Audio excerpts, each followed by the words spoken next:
Hello, hello. Very loud, okay. I get it. Let's push this down. Properties, 90%. That looks like I'm not peaking, but I also should do something like that. Okay. And then let's move the music down just a bit, and let's see if we can find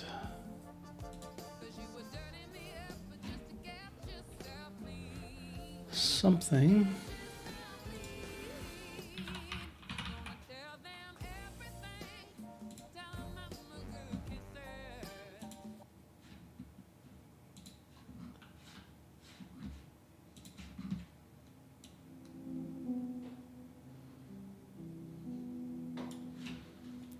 Okay.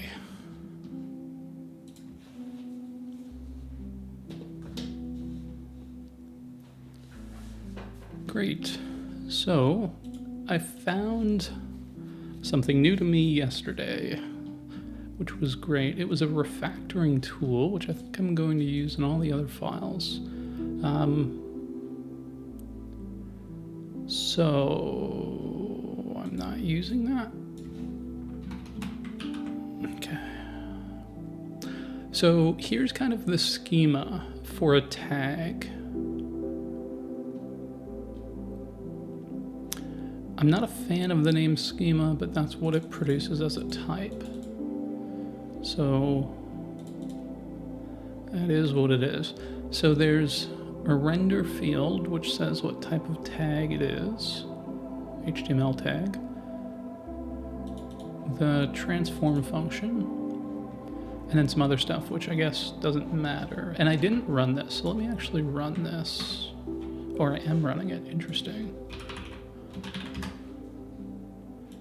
Okay, and it's working.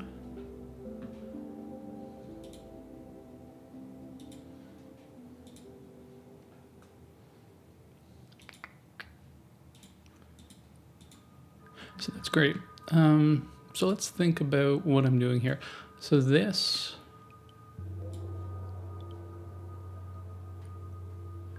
I could extract, like that itself is a function, so that's probably fine. Is that loud? Yeah, that's super loud.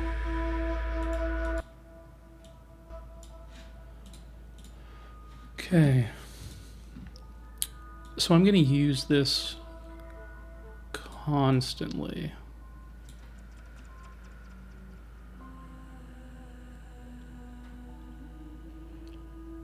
Right, like, so I probably want to create a different function, which is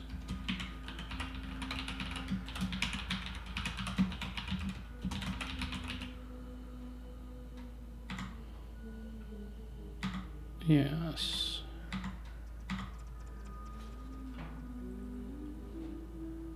And then that gives me the variables. So then I can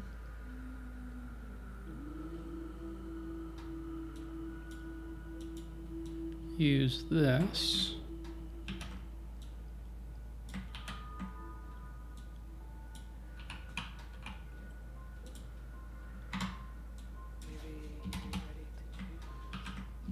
Okay.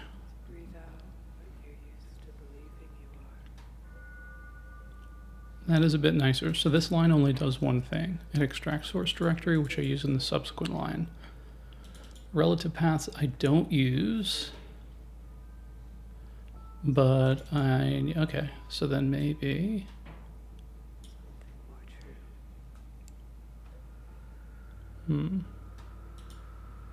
that's fine. So add breadcrumbs, remove last arrow.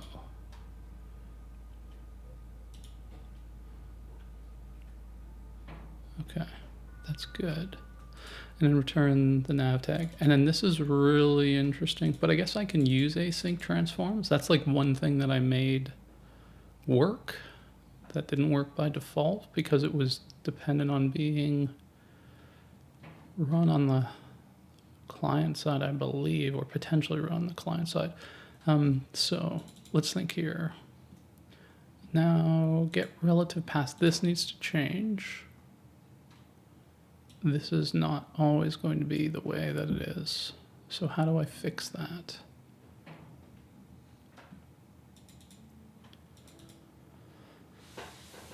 So I need some content front matter. Okay, so this has some config. And it knows the source directory for the file. And then the destination directory. Okay, so if I go into config, am I adding that?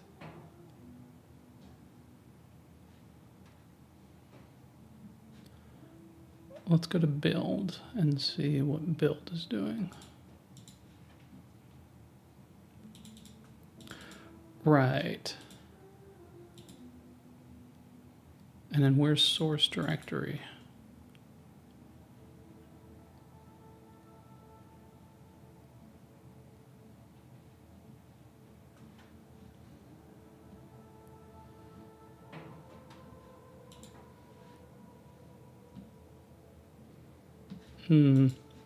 So I could imagine this goes into mark.config.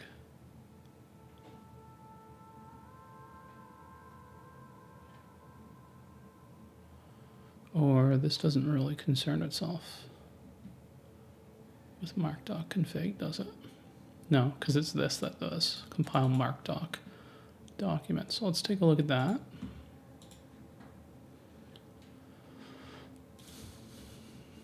Okay.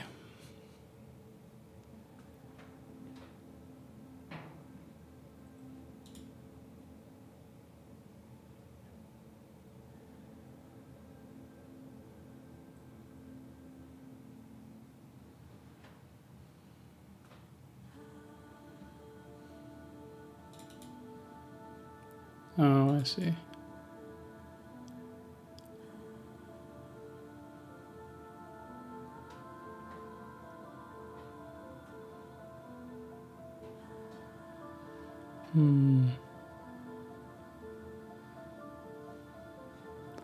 Okay, so here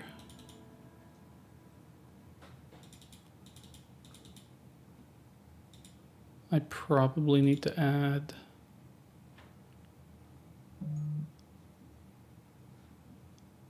I don't know if I need to add anything actually.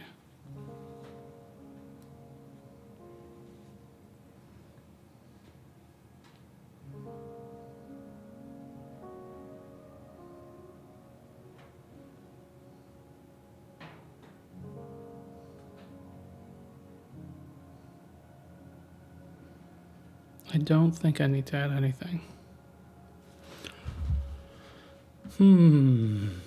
Because why? Because I need the dist directory? Like, what am I using it for?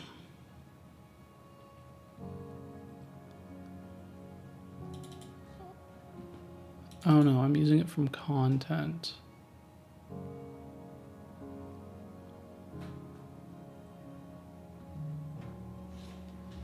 Maybe I do need it.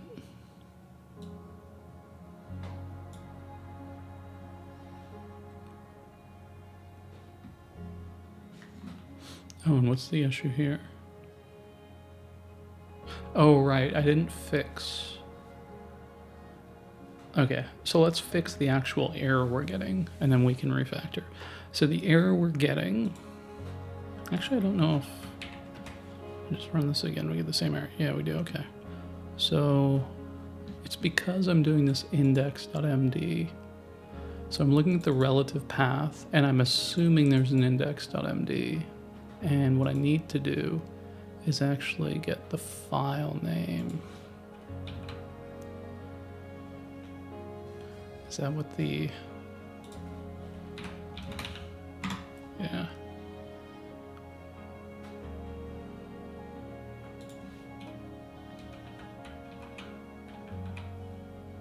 Oh.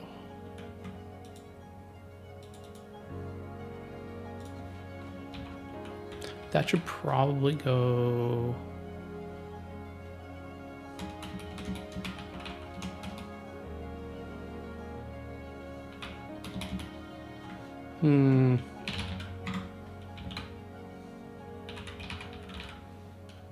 Let's see. Why can't I? Oh, because it doesn't have an extra parameter in the function.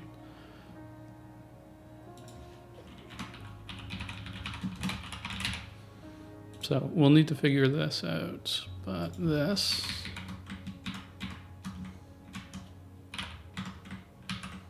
Maybe that fixes it. What is this saying? Content to, oh.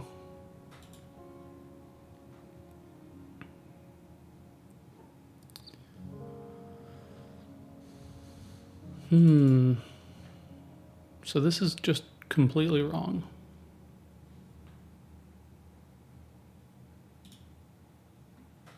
Yeah, I want to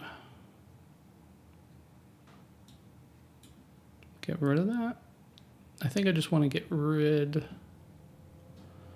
both of those things and rethink this, but so let's log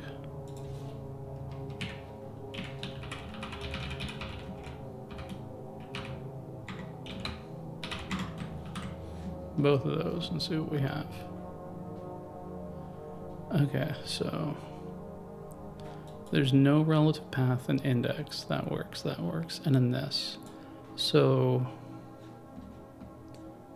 this, and then, oh, the first one wouldn't work. Right. What am I doing here? I don't think I need this. And then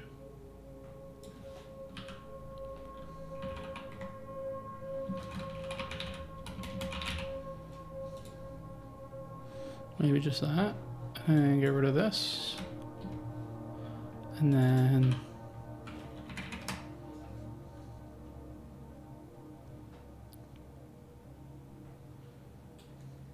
okay. And then here, I don't need this outer loop. Like, this is obviously wrong because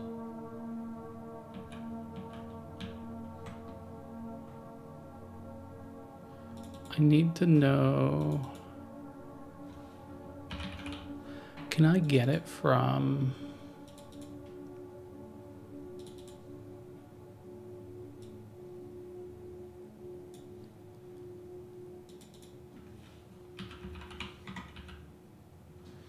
okay, so I want to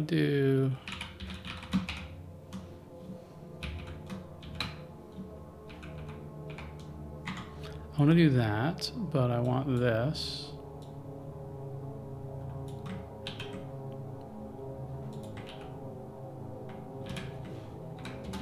Very ominous music here. What does that do? Relative path.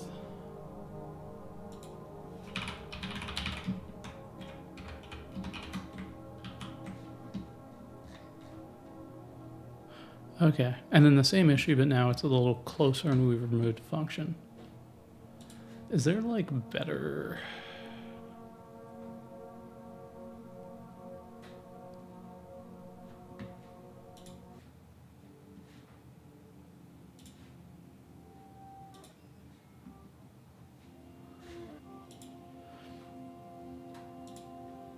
No? Is there a way to like make this? Yeah, no. No. Whatever. Okay, so we have this path. Can I ask?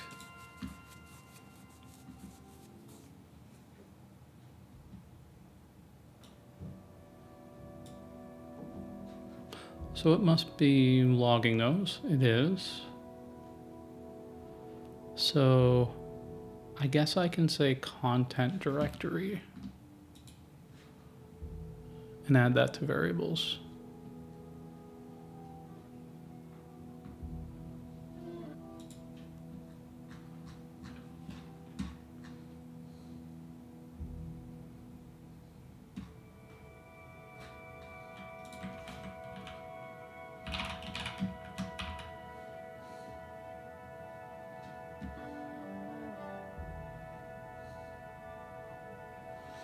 Okay, so this gets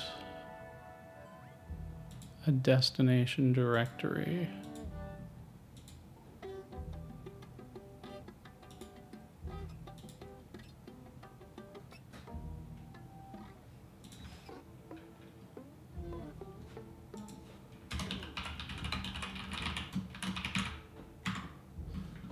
Okay.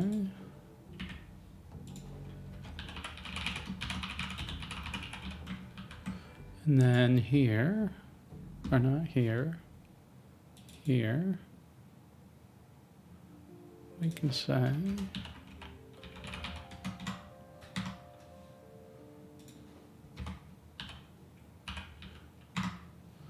okay, and then variables.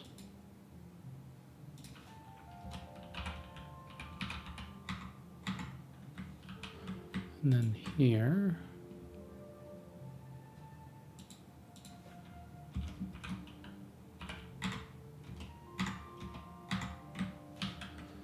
okay.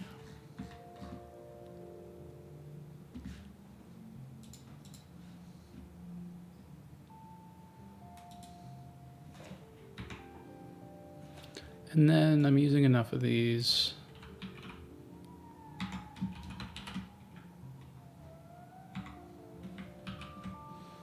So that I can just pull those out.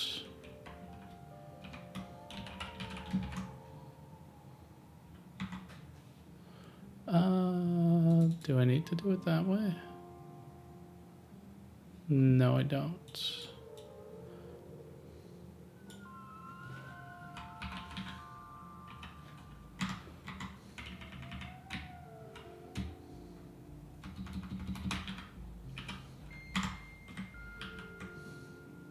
Okay. And then here.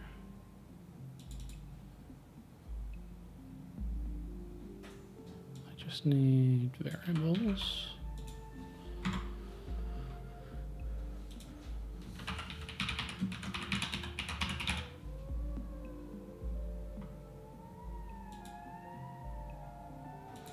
Okay, and then here.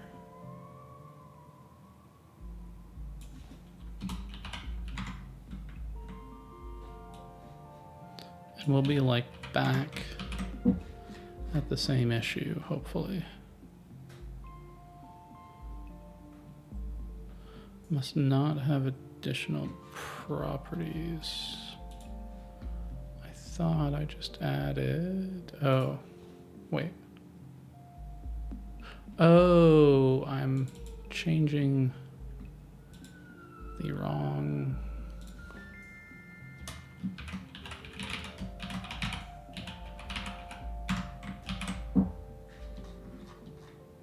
Okay, there we go. Okay, so that's better. And then I want to figure out, I mean, and since this is unpacking the variables,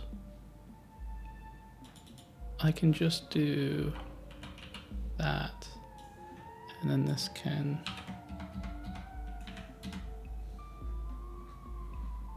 pull those variables out.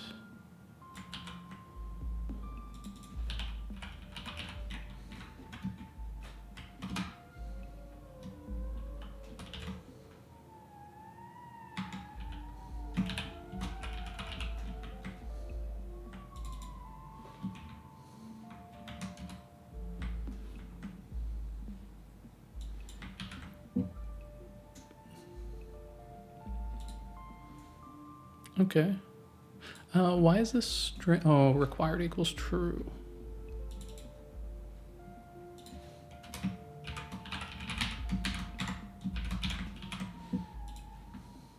Okay. There we go. So now this is pretty easy to read. It's creating a nav tag, it's adding the breadcrumbs, and then it's returning the nav tag.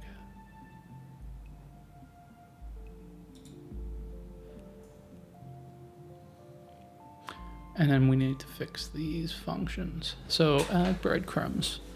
So it gets all the variables from the config. That does feel like I'm 2 levels of indirection too deep here. Like that should probably just get, I should unpack that. This function, I mean, it is using a markdoc tag, so using markdoc.config isn't too unreasonable. Let's leave that for now. So we get the variables, which is just like global state, effectively, to get the source directory, the content directory, and the file name. This is messy.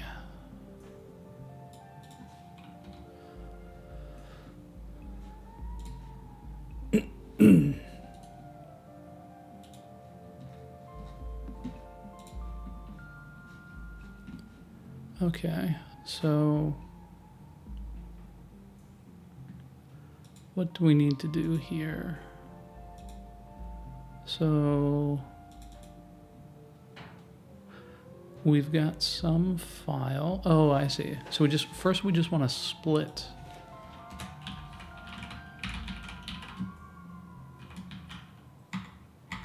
Yeah. And then is it called?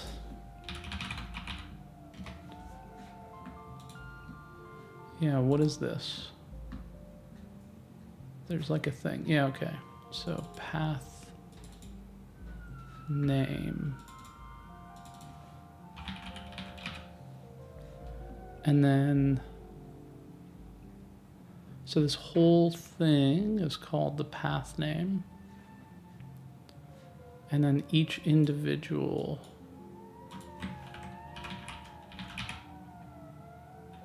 where's the first?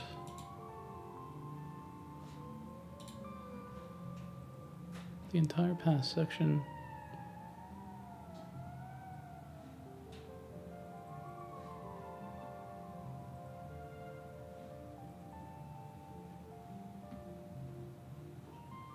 Okay, so it doesn't really describe what it is. Just that it's the path name. Okay, so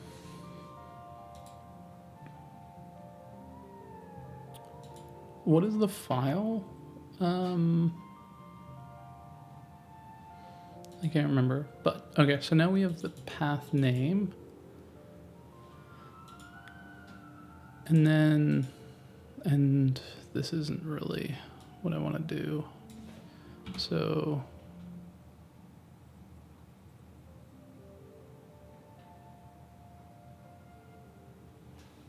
or is this the path name?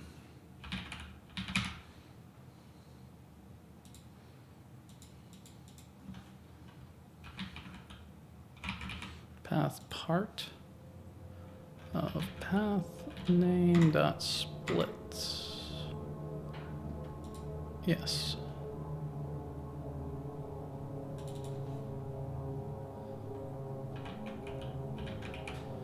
And I can probably pull this out because I can't get the contents. Oh, so here.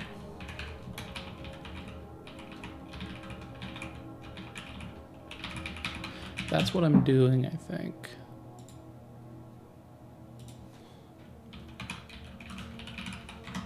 Yeah. So I need to do that for the path part.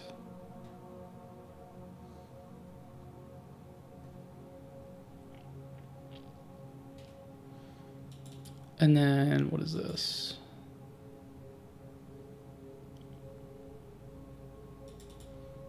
Yeah, and then this just gets the article to get the title, which is kind of crazy if you think about it. And then the anchor tag.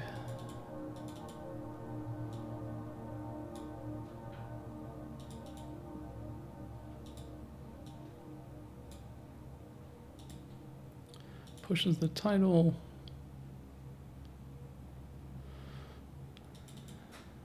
And then this is now what? This needs to be like the path name up until, yeah.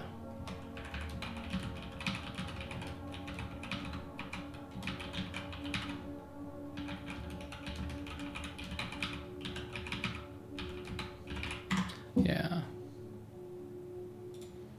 And then nav tag dot children, and then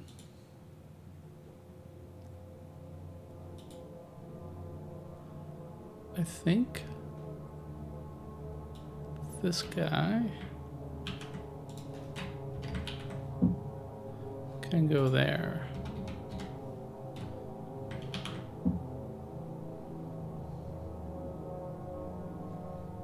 And like it probably can be inlined. And this is not.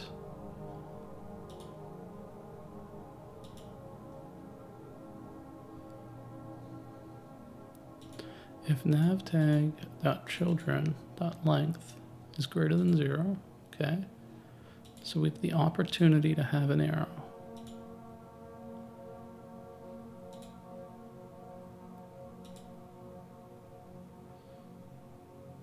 Yeah, and then if last child, I mean, that's probably the easiest way to do it.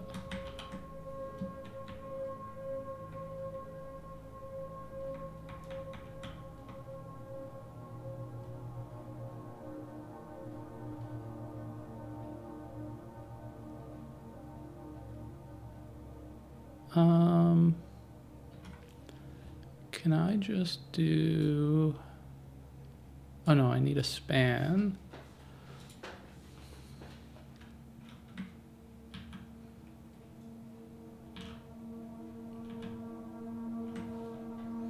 So I need a better type of,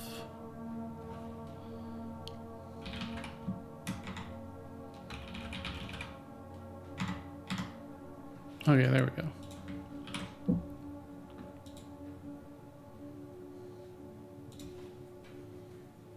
And then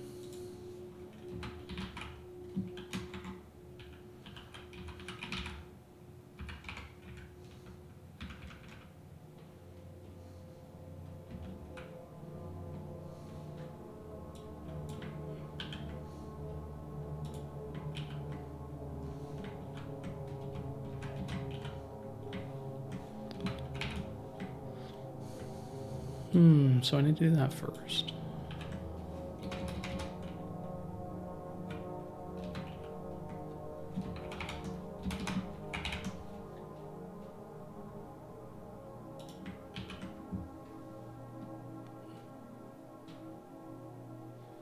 Okay. So that's probably good. And then I don't need this.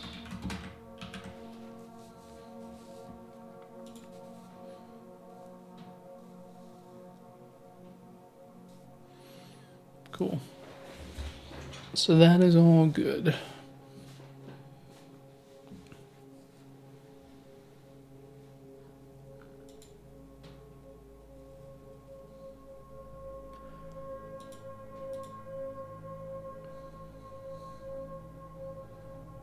And then this doesn't really describe what's going on here. I'm just going to inline this because that is not the right function to make.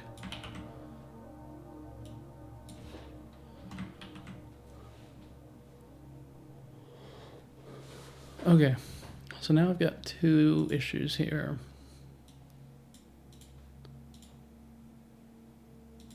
So this thing,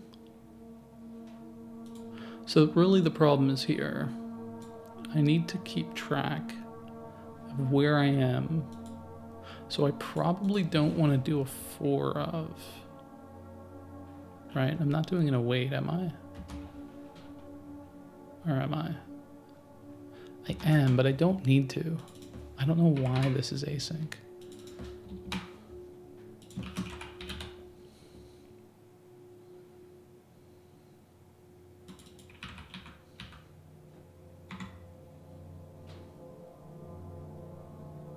Oh.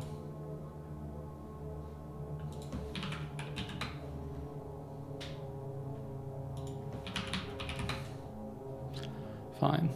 Okay, so I'm getting the article context. What was I gonna do here? Oh, right. I just didn't want a for of. But I can do object.entries. And then have this. I don't like that. So what I really want is a pattern. I want a pattern which is, what is an elegant way to do a for of except for the last element?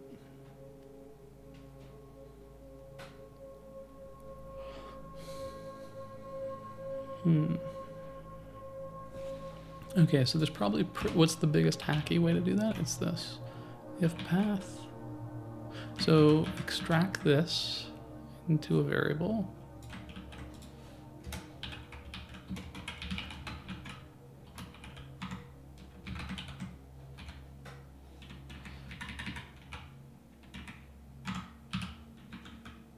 Okay.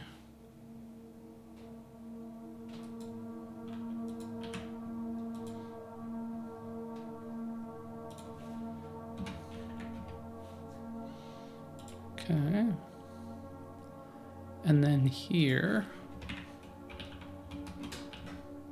But see, yeah, I need the index still. So, because it could be.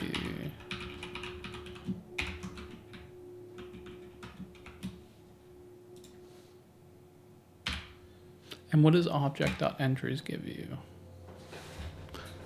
Returns an array of key values. Okay, so then.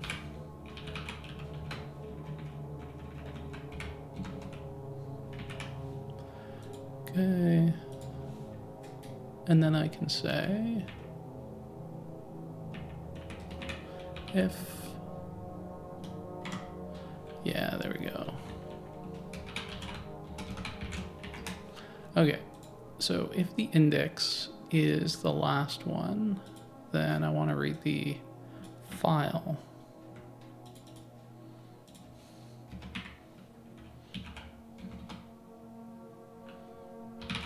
Okay.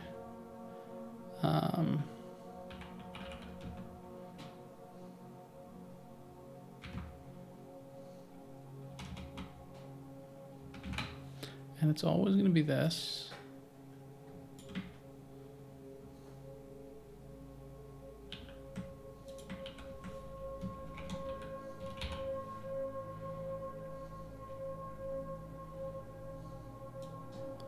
And then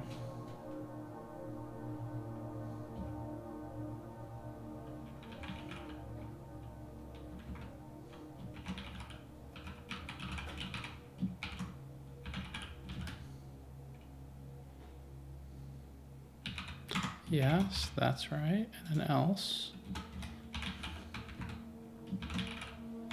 Right. Okay. And then, so why is that a string?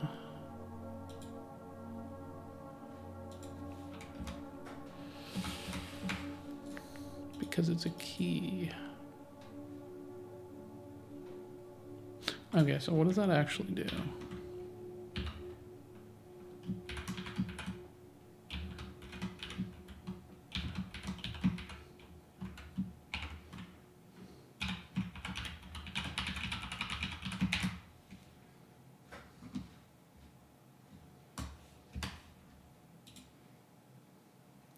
So I see.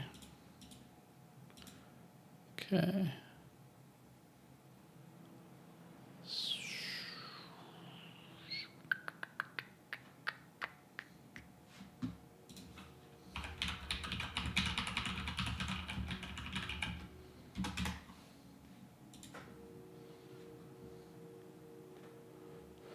Oh wait, what's 4n?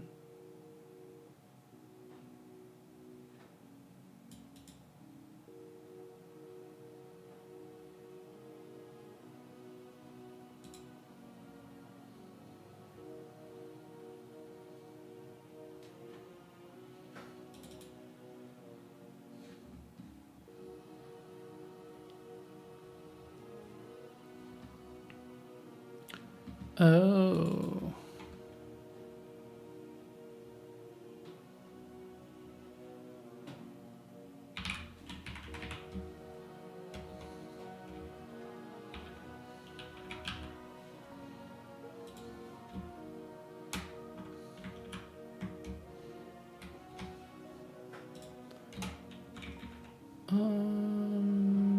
I don't want to do that, do I? I don't want to do either of those.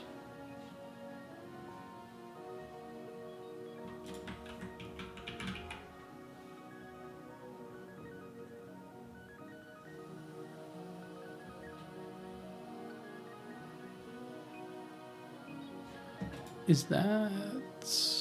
Maybe I do. Let's see.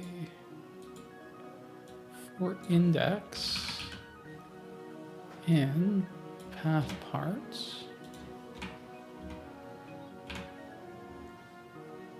And that's a string. Yeah, see, I don't want to do that.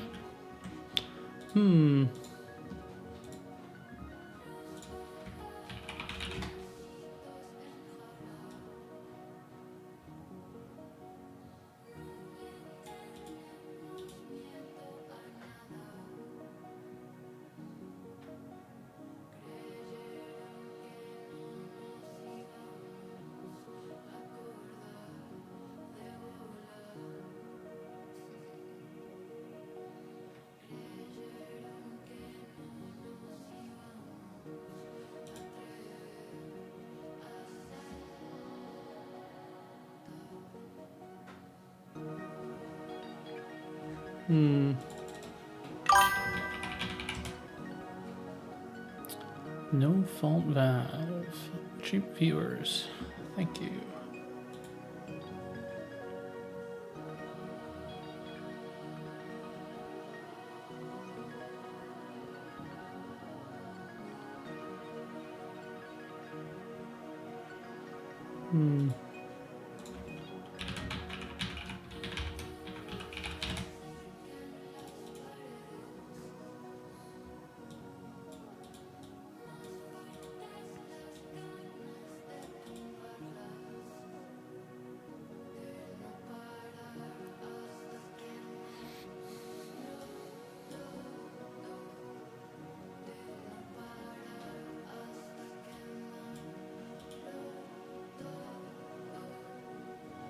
Yeah, so I want a 4 of.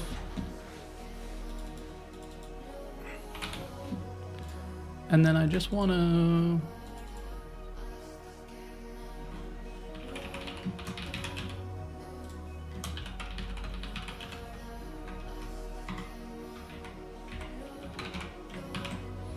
Okay, there we go.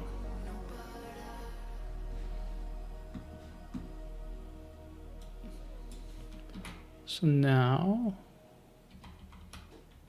what are we doing? We're saying content directory path part, which is fine.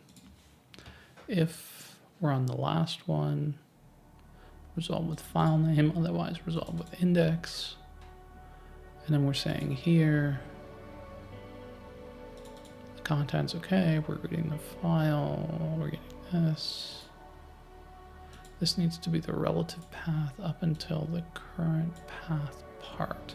So let's just change this to path parts.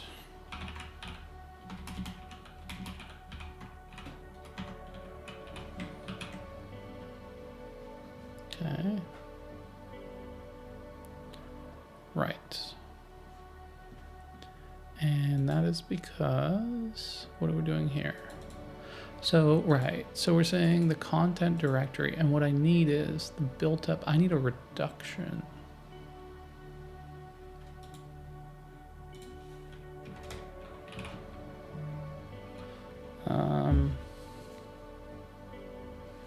I need like a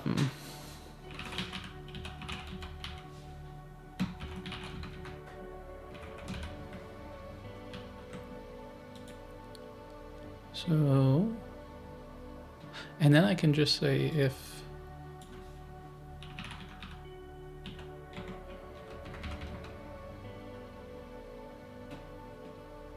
equals path name, right? So I'm just building it up. Okay, and then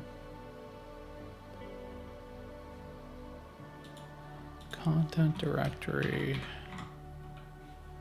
breadcrumb path.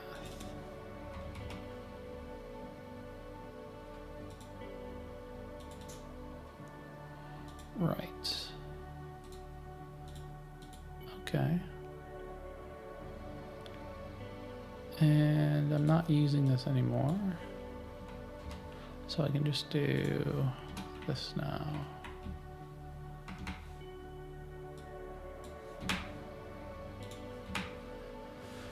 Okay, so path part of path parts. Let the path be the resolved path of the content directory in the breadcrumb path. If that equals the path name, then add the file name because we're at the end. Otherwise, add the index file. Okay.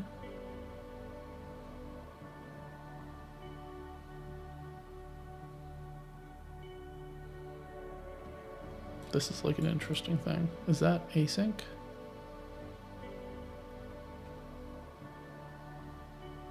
I don't know. So here we want the breadcrumb path. And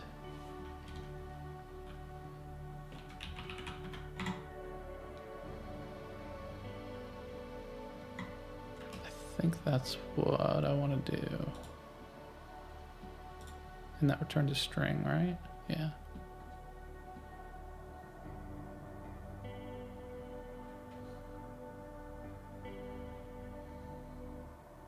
Oh, resolves to an absolute path. That's not what I want. Oh.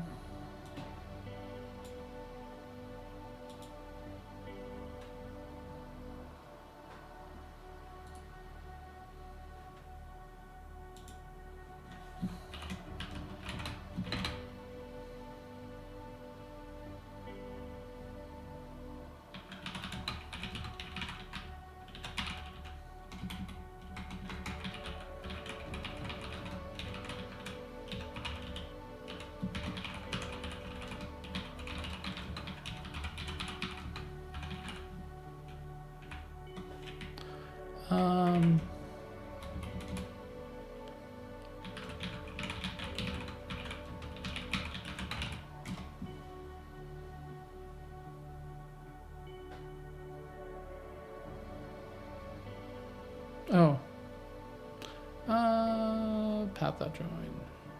Okay. Cool. So I think we're good. Let's like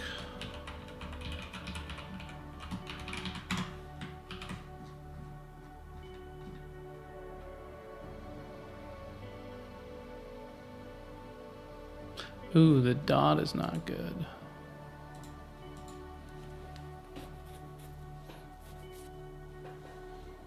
Or is it?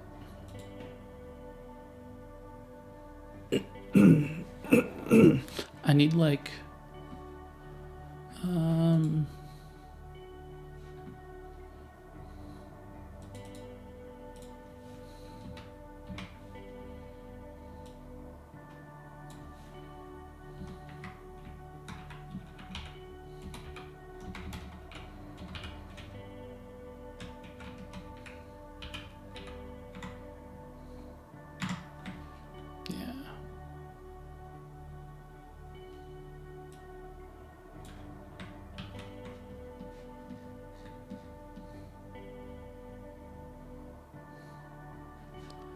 okay. So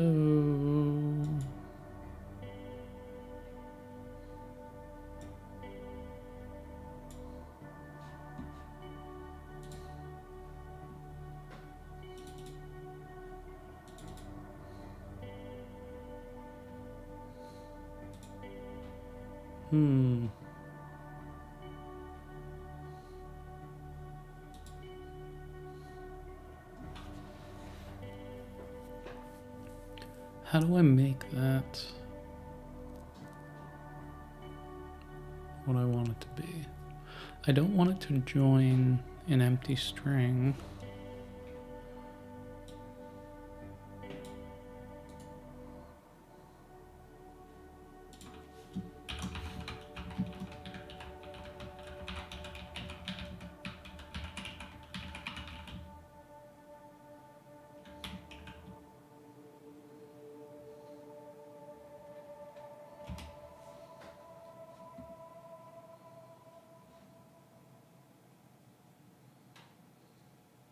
Right.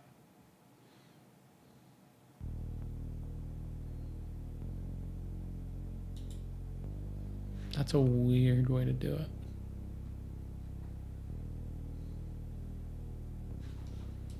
Did that not save? No, it didn't. Okay. So cool.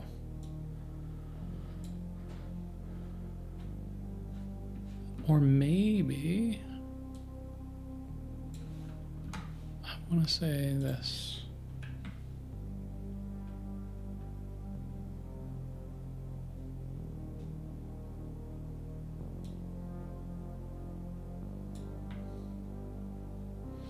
Oh no, that's not what I want to say.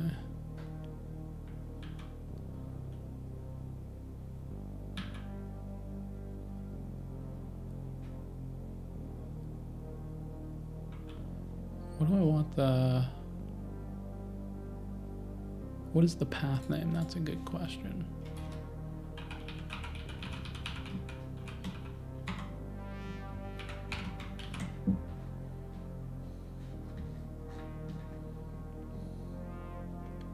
Okay, so I do want that like beginning bit.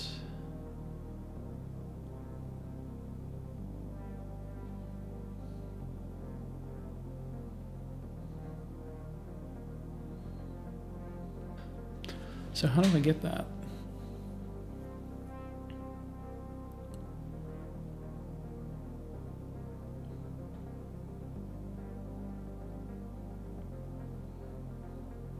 Oh, I see. I can just do this. Equals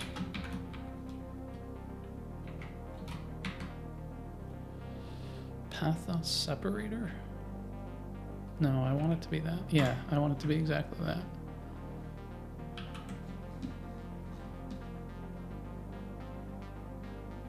Okay, so breadcrumb path.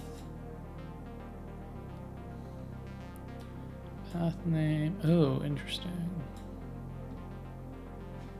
Right.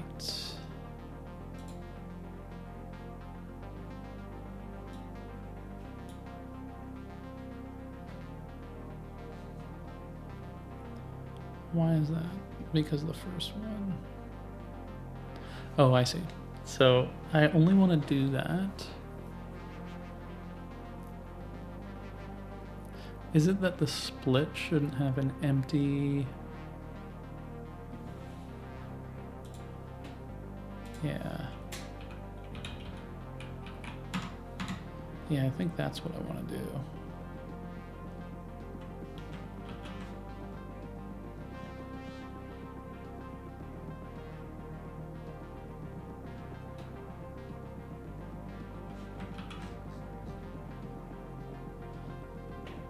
Okay, so the first time we go through here, or the path name is nothing.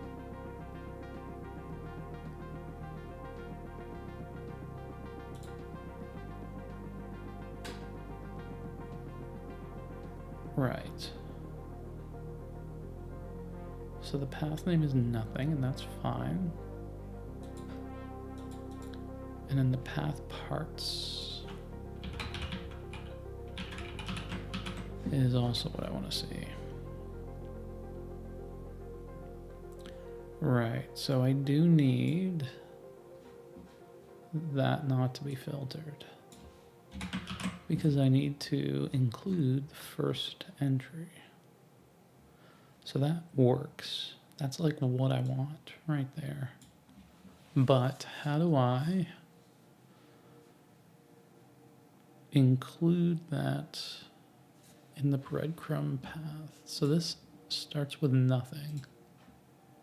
And would it be better to start with an array?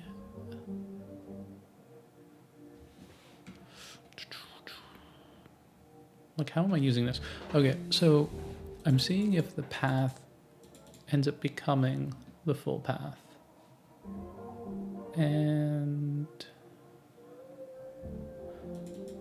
it never will, because that one,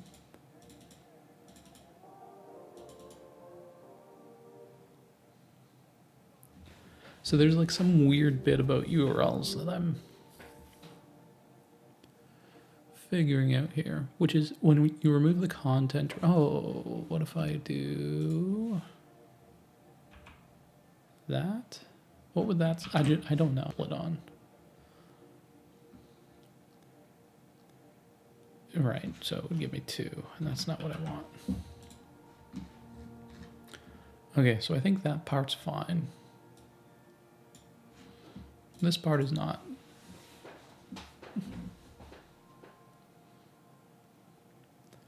So I could push the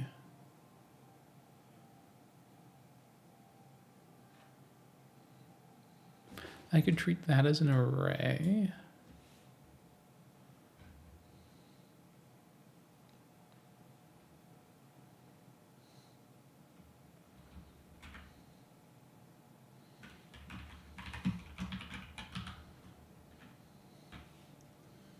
Okay, so it has nothing in it. And then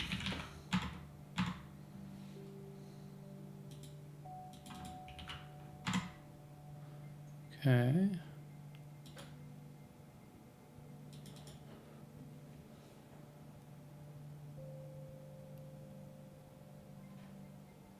I don't use this until later. Oh, I use it right there. Never mind. Maybe. Okay, so breadcrumb path parts dot join.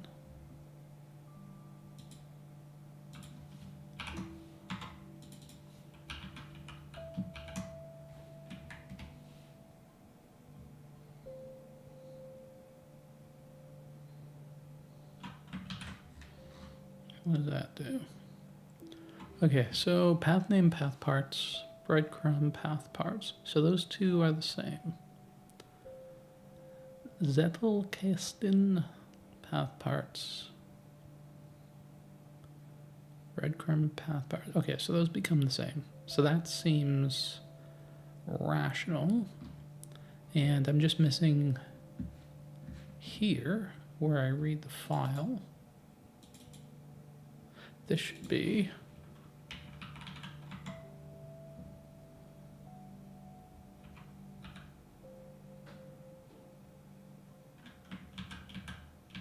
what was it? It should be path, no? And the whole thing can be replaced.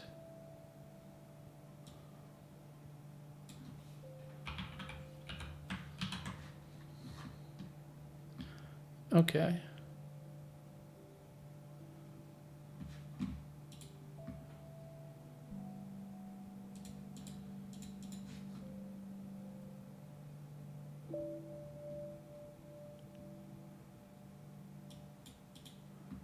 So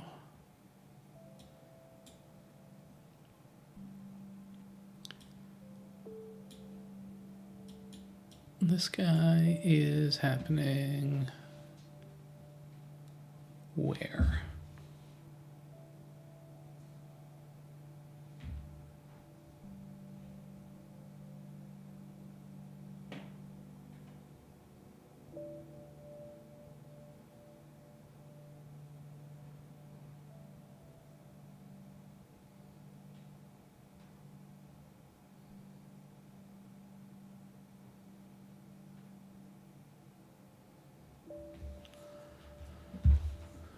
Okay. Where am I again? So, right, I'm looking for where path name and path parts. So that's way up here.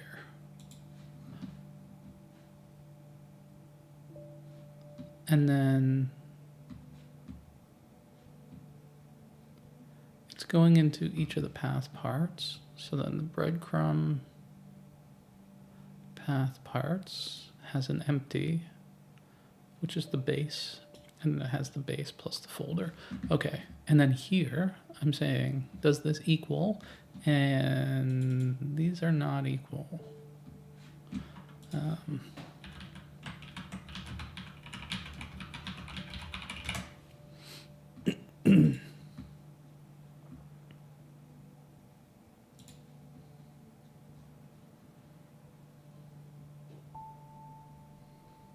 Right. Is there a new, like,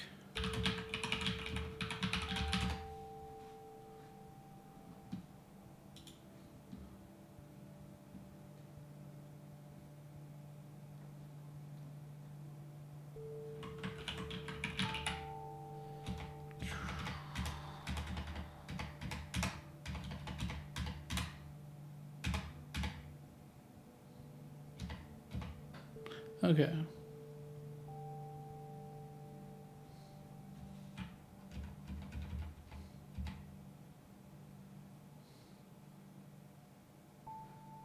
Yeah, I need like a set. Like, it's a full superset and subset. I can't remember how you do.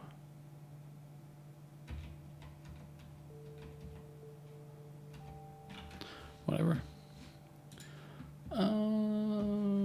Like there's like, you can JSON dot stringify and then check the string values, but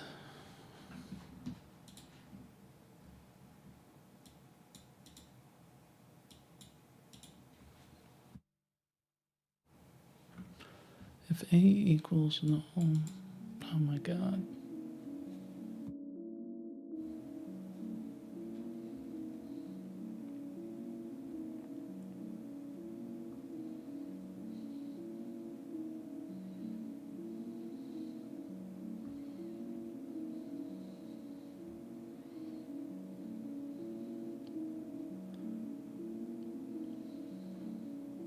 Right. Okay, whatever. Like, there's no value equality.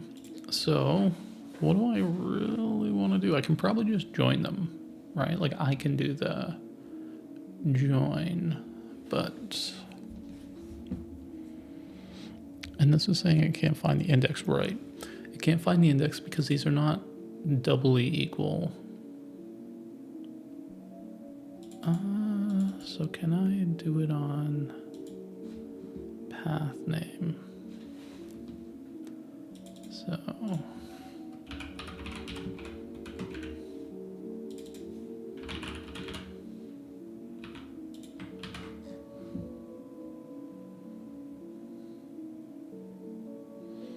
right, so that's working, but this is not the right.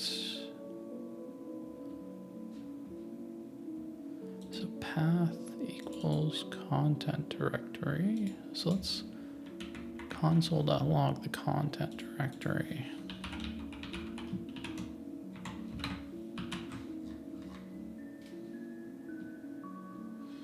Okay.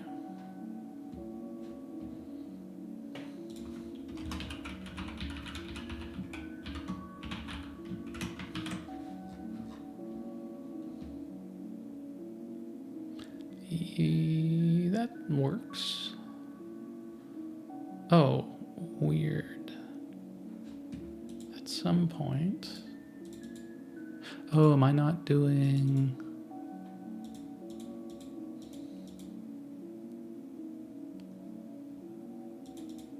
Or am I changing the path at some point? Why does path...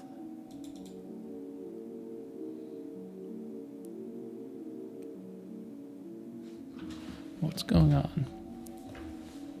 So the first time through, content directory, path name, and path parts. So breadcrumb path parts equals this. Oh, is it because it's this? And then the path equals that. Okay, so that probably makes sense. What is this, though? Maybe because I'm using it twice, I should define it.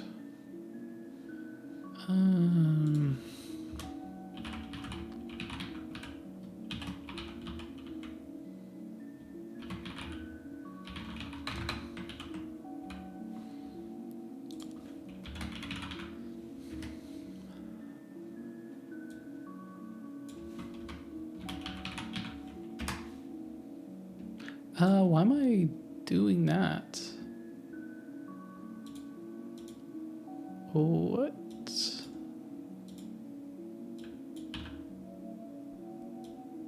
Yeah. Okay. So what are those?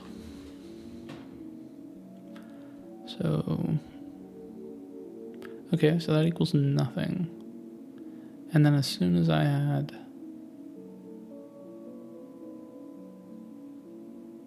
right, so it becomes an absolute, which is not what I want.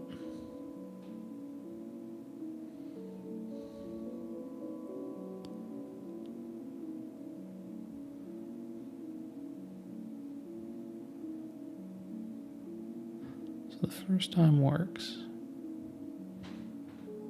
And then the second time does not because it removes the relative path.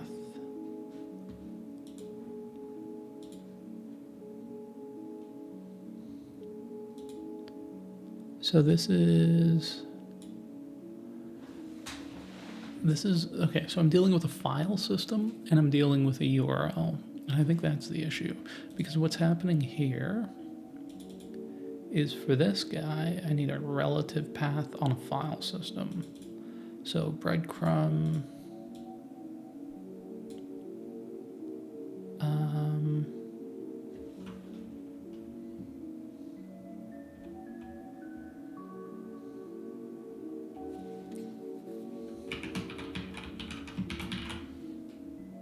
okay.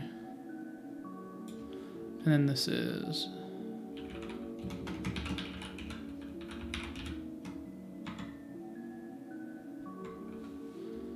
and I don't think I need to do that. Oh, okay.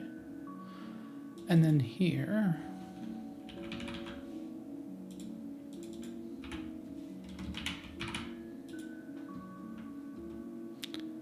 and what does that do? Okay, so that works. Or at least it looks like it works. So what do we have at the very beginning? Oh, well, we can just check. Does it work?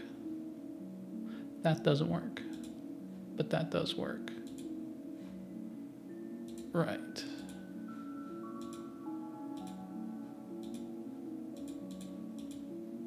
Okay, so that's nice. And then I need to fix the end part. So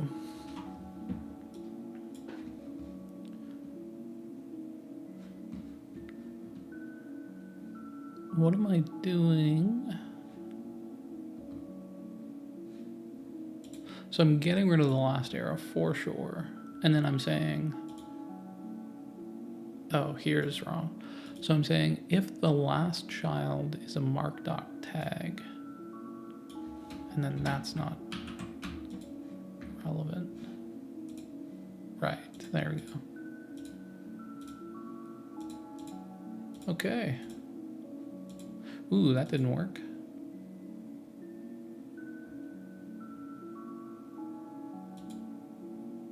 Why didn't that work?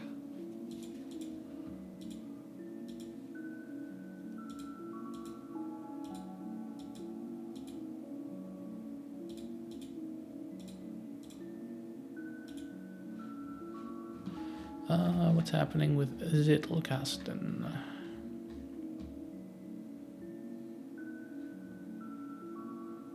Oh, because that's a folder.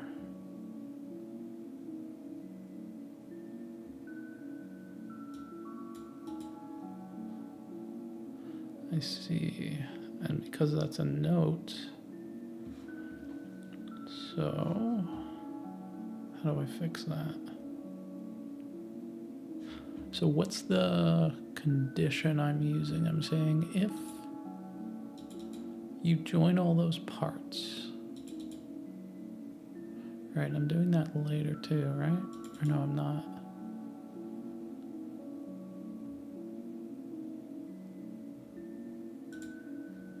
Interesting. Why does that work?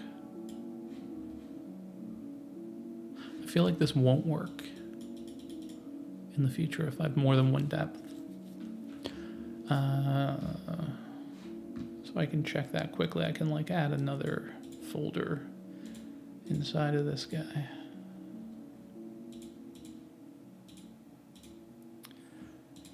Okay, so fleeting notes, where is that?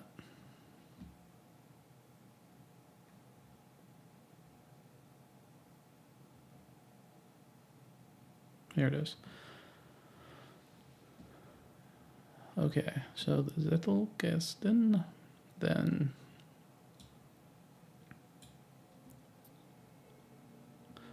okay, so here we go. So the path, and then for some reason,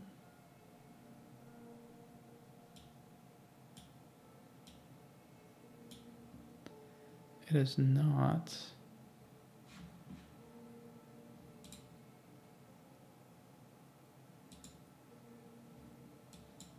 adding that guy. Okay, so let's see for path parts.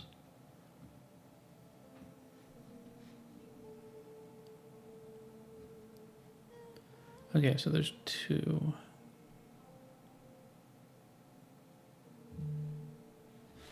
I think I just need to say if it's a file name.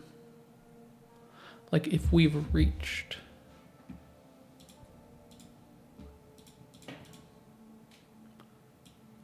here.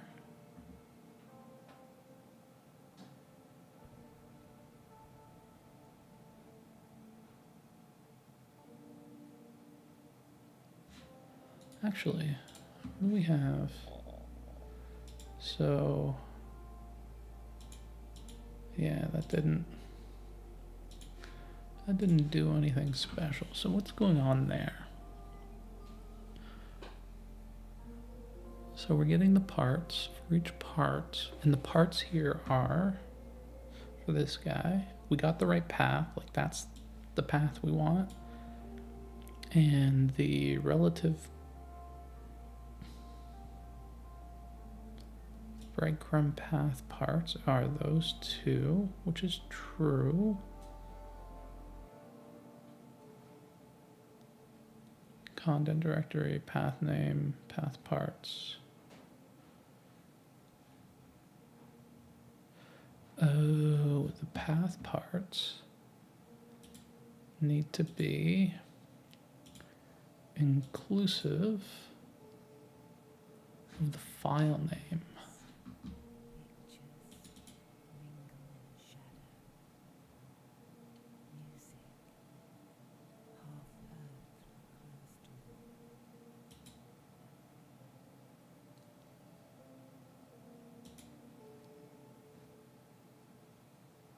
Okay, so that should be relative source directory or relative content directory.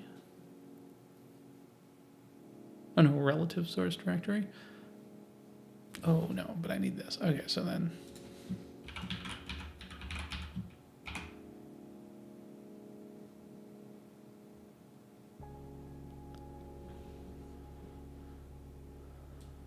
And then this needs to be. That's up. And then this guy.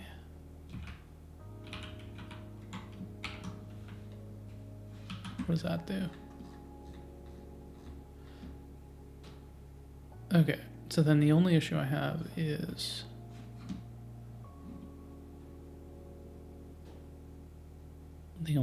one of the issues I have is the path name is index.md, which is true.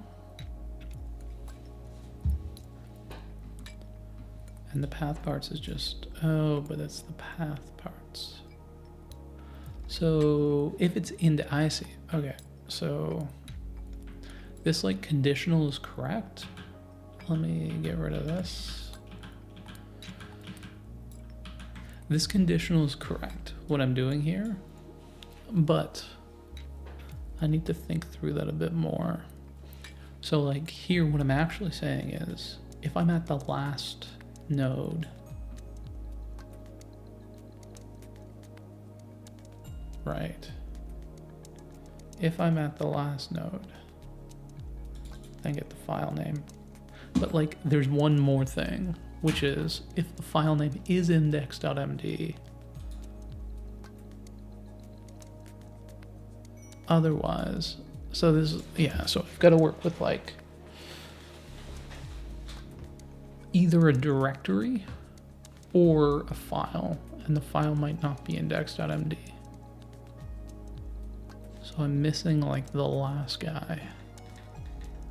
Yeah, if we go up here. So like here, for instance. So content, path name, whatever, that works fine. Because it's pulling index.md and it's going through the loop once. Here, it's gonna work fine because it goes through the loop twice for the home directory and Zittelkasten. So the path includes both. But here,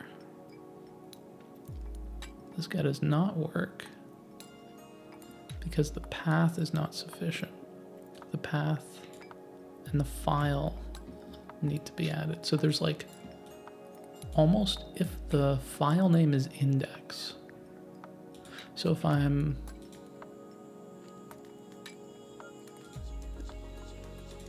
need to add the file name to this list. So I actually was doing the right thing. Source directory. Yeah. And then here, I want to say,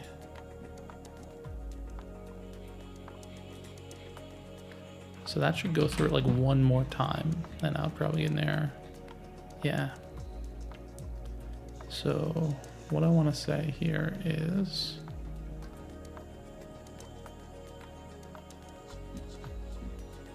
if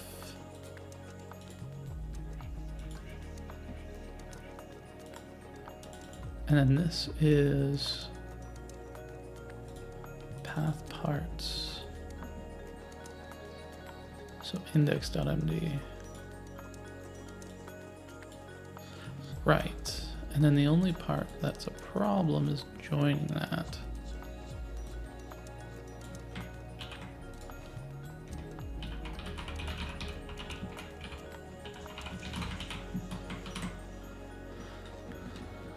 Okay.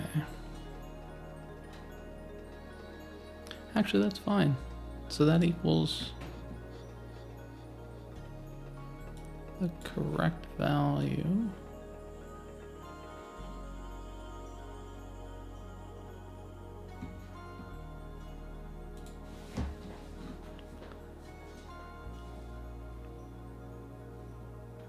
Oh, it's just here. So this path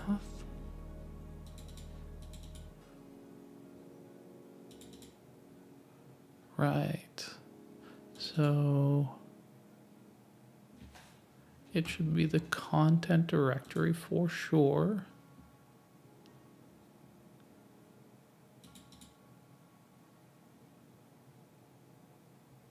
And if we're at the last bit,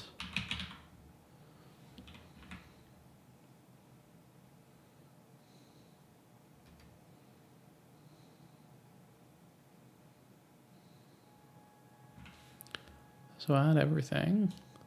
And if we're not at the last bit, right, because what is the path name?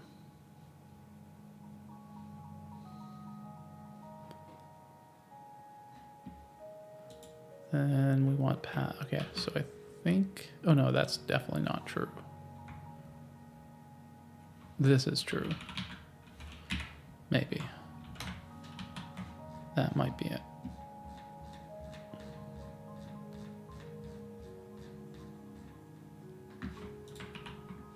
Was that it? Yeah, that looks like it was. Ooh, that's not it.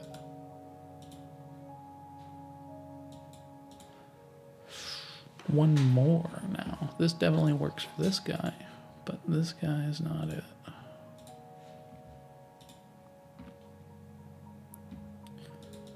This is definitely the issue though, like right in here.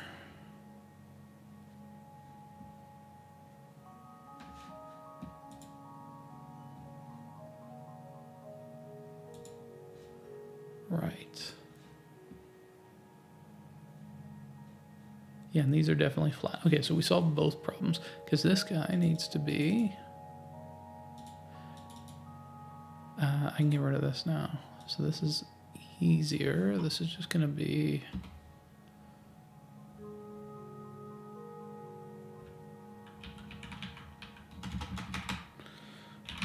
breadcrumb path parts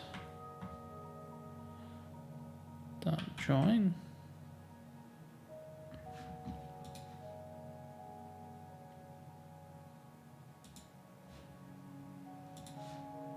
And add another trailing slash at the end. Yeah. Okay. And then we just need the n+1 issue to go away. Okay. So how do we do that? So that is now fixed.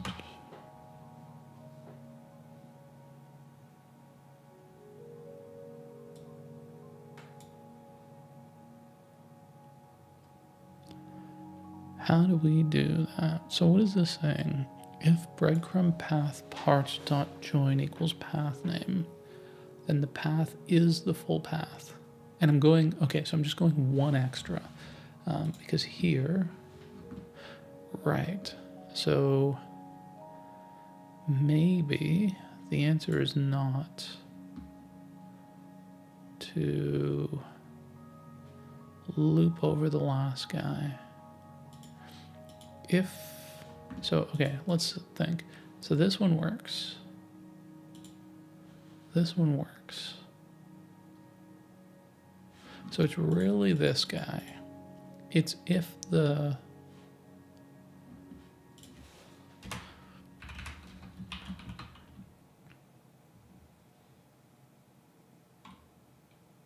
no. If the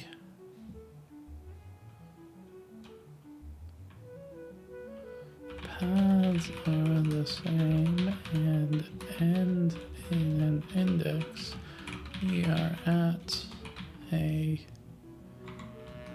otherwise we, something like that. Okay, so the index-based variant equals path name. So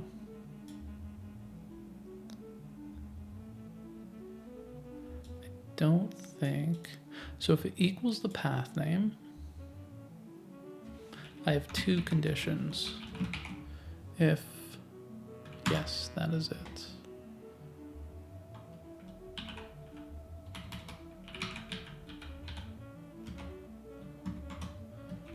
Right. I think that is what it was. Yes. Cool. Look at that. We now have breadcrumb navigation.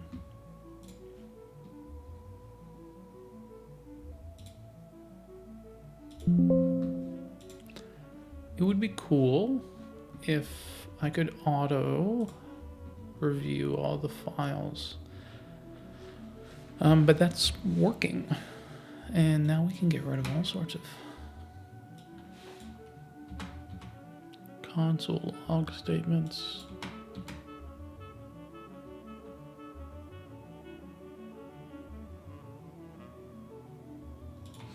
Okay, and then Copilot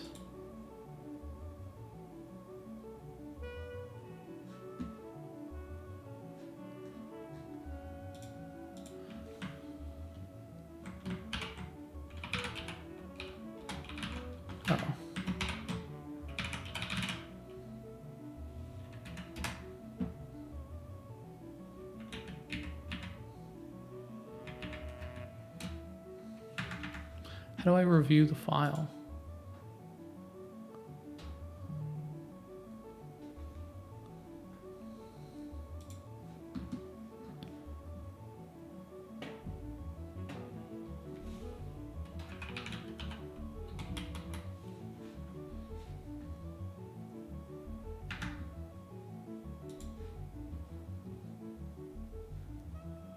I don't have an issue.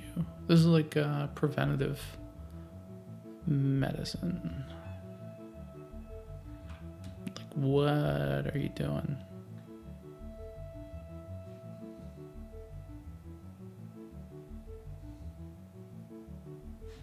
No.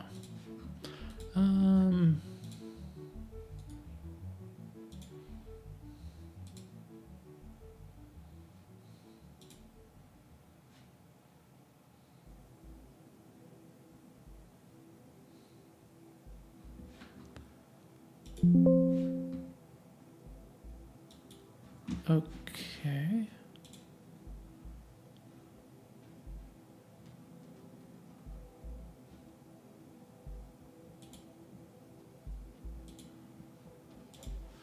The review sucks, eh? Like,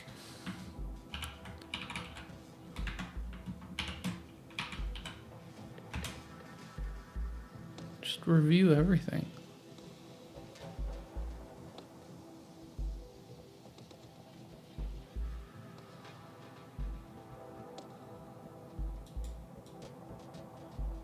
I don't need that.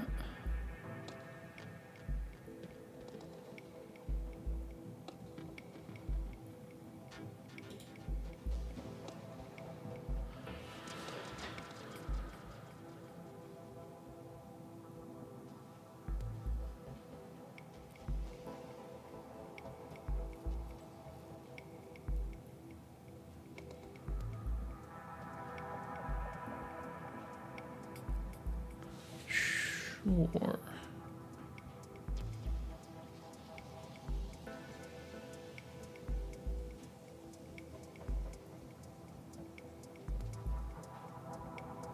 No.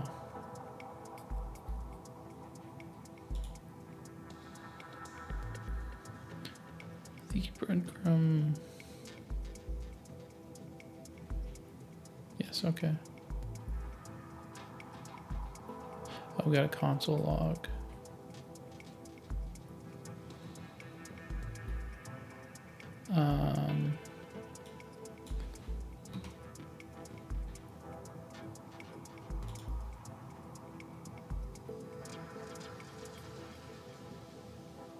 No.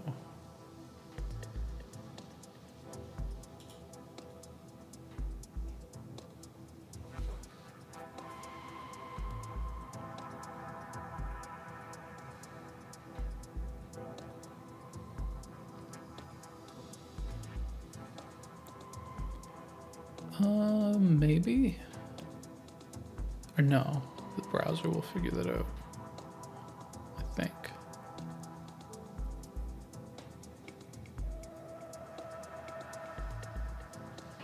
Oh, that's probably true.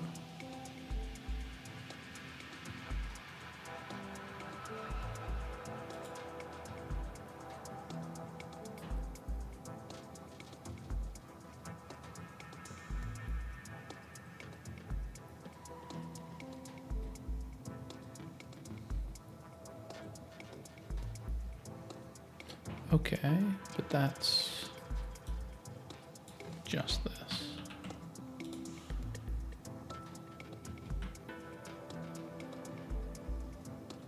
Oh, actually that's, oh no, I can do,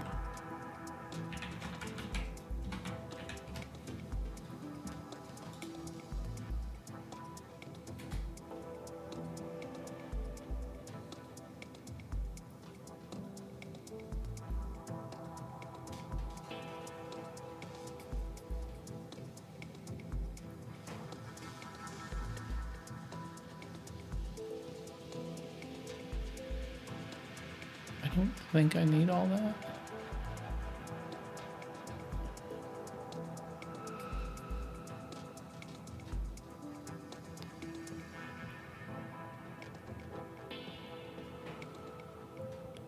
Right. So this is an n extends string and an a extends record. So I know that there is a record there. So for a delete operation, I don't really need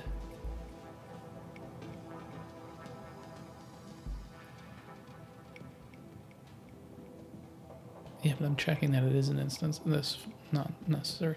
Okay. So I think that's better.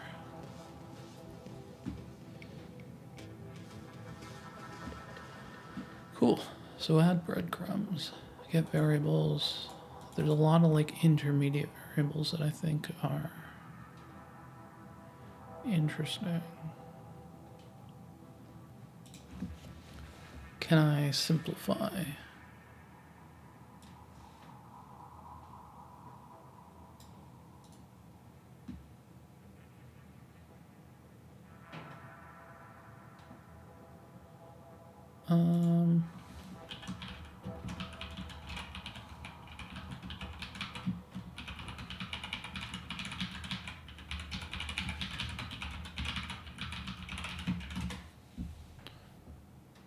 Does that work?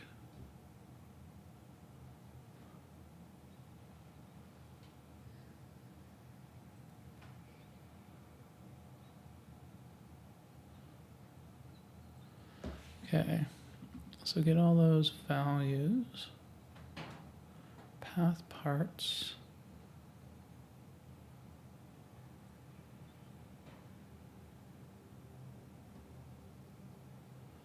The push path part.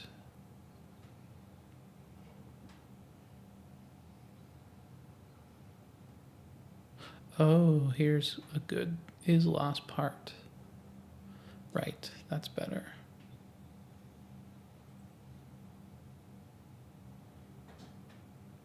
Ooh, I can change that. So I like this better. Save it. That I don't, yeah, that does not work. Because of this. That's so weird. So I'm gonna undo that change, but I am gonna do this.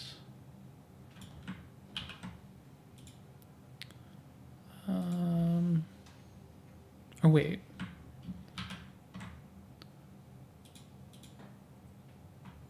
How do I like keep looking between the two of them? I do like that. His last part.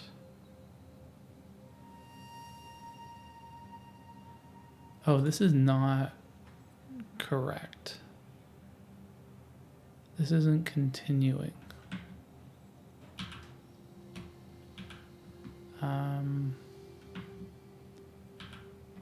So this guy.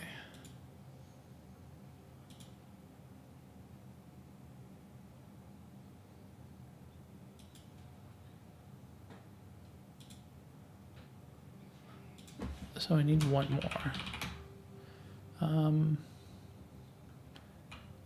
Is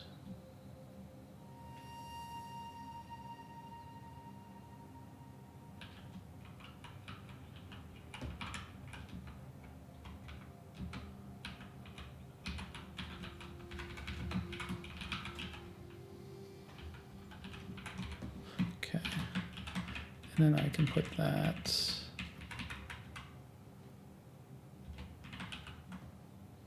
there. And then here,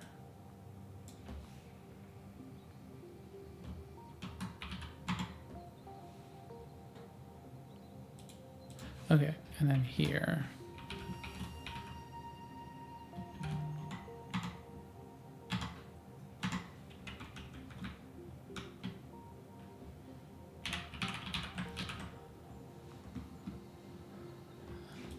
Did that work? No. This like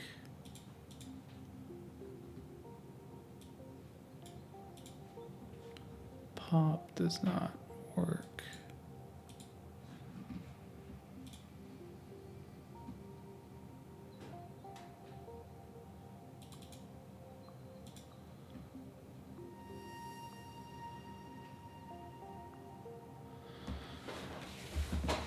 did look better, but it does not work.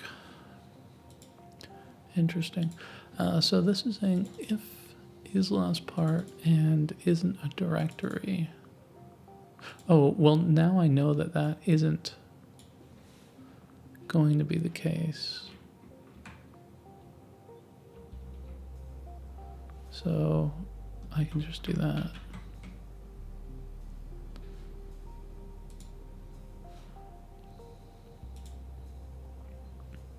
So if it's the last part, then the relative path, otherwise it's the index.md. So that's better.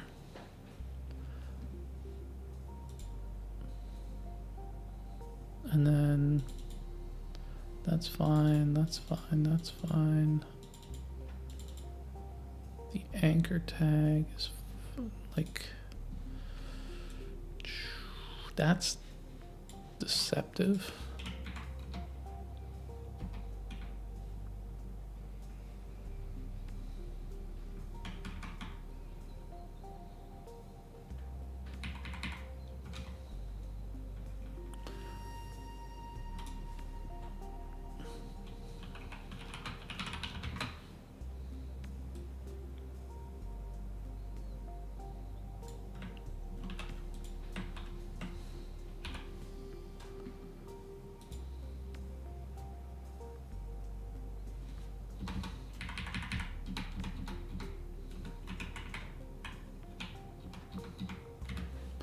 Okay, that's better.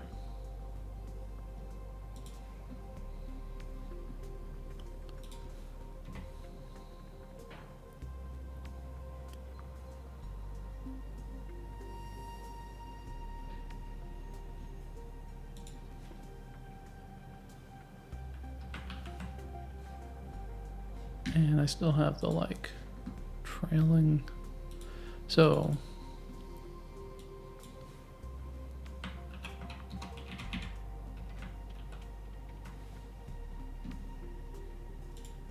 oh, continue.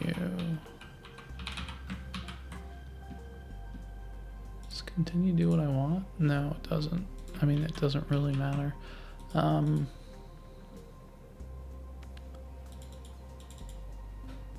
So, oh, this adds a nav tag, which is the span.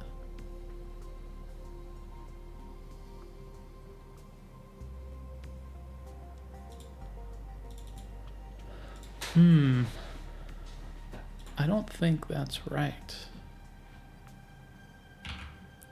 I think if this cannot work without software engineers, I don't think. So like what it was trying to do, I think, was, oh, never mind. That's actually but you can't push. Okay, so it's pushing an anchor tag and a new span. But why not?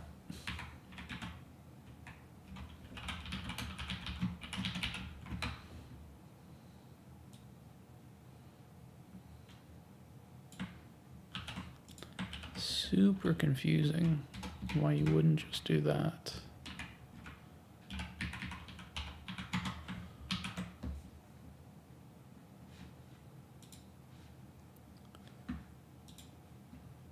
Oh my God, that doesn't.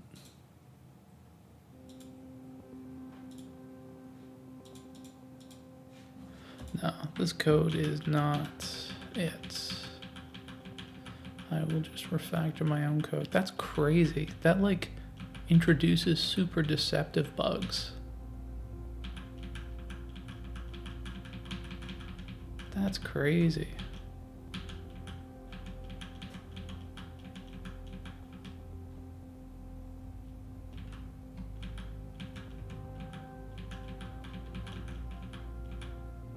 Okay.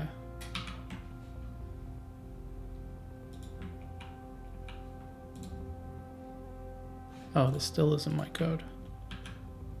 This is? No.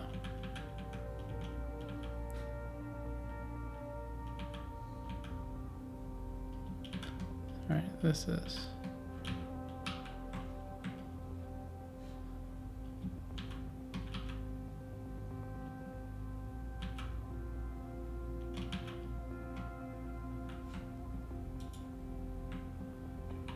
Okay.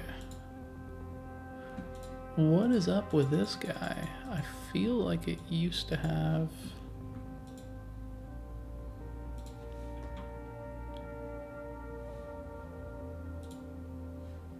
So what have I done here? I got rid of a console log. Console log, comment.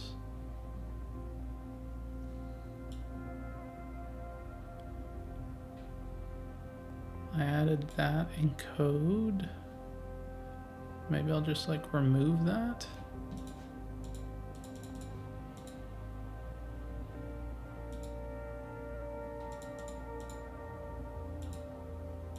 Or maybe that never worked. Or I guess I can check. Yeah, that never worked. I would like that to exist even on the beginning. Okay, so let's refactor a little bit based on what we saw earlier, which is if it's a directory. So we can do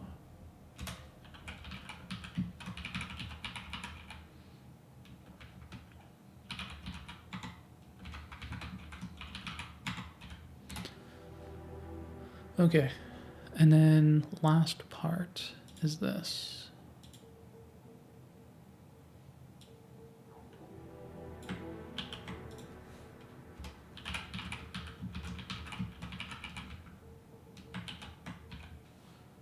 Okay.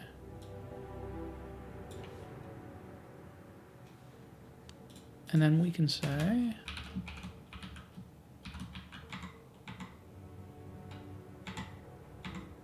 yes, and then here we can do the path.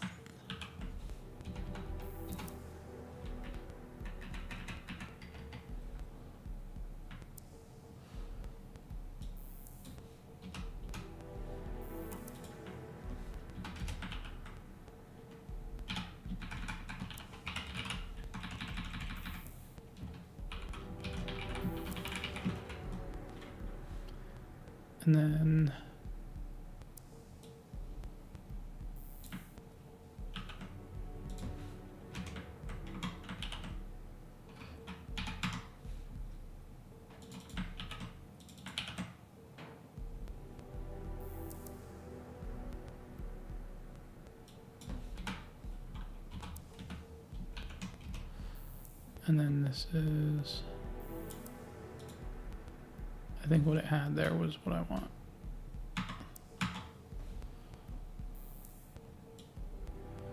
Okay. And that's fine. I don't know why this is.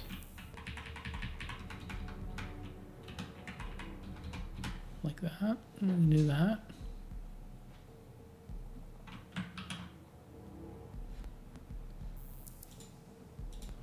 Okay, so that's better.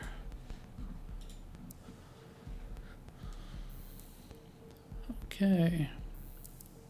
And then, right, I got fancy with this.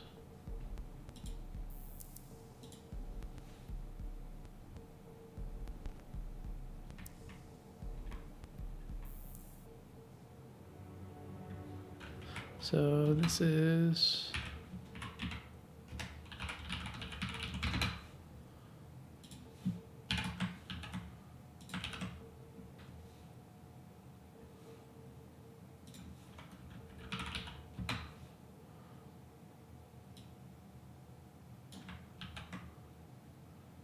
okay, and then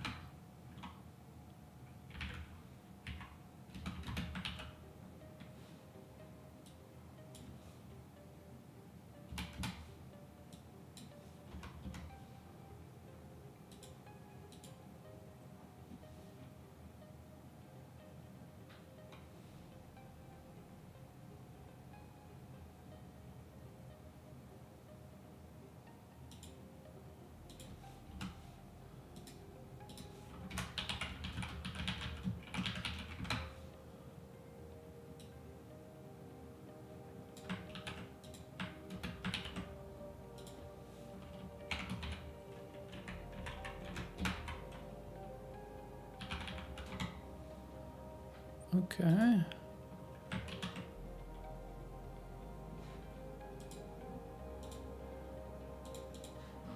So that is better. And then here, greater than 1.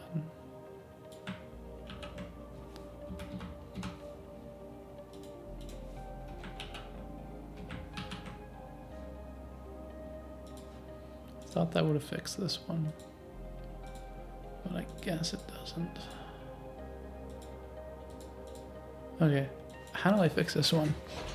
So the default should have, I think that's everything here, right?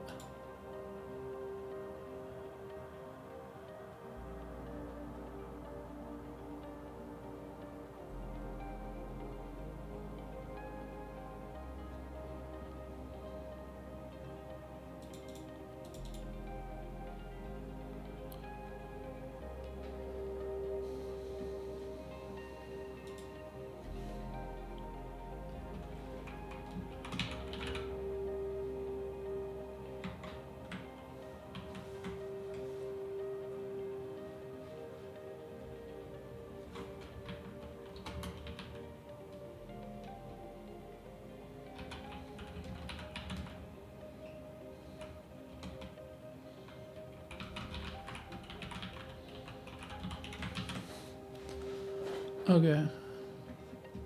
So that's good. Why does this one not have it? So it has the breadcrumb navigation. So let's think here. Is last, oh. So that would definitely be true in this case.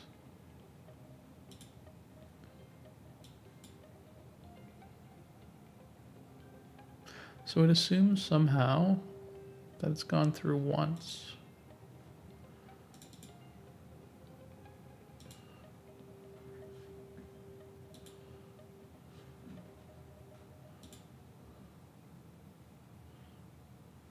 So is not first part.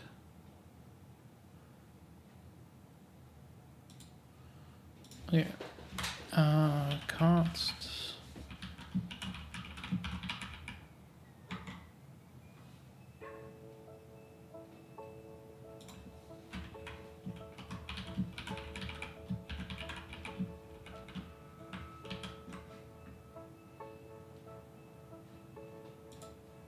Nice. Okay. So there's breadcrumb navigation.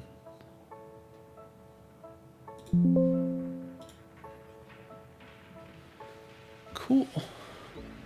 And that is a reasonable way to do it. Yeah, so the refactoring isn't there. What is there is the code review.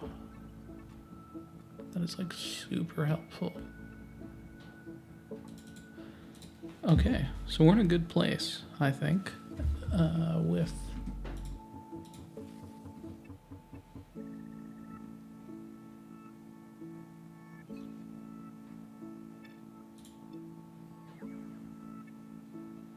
this should be small, eh?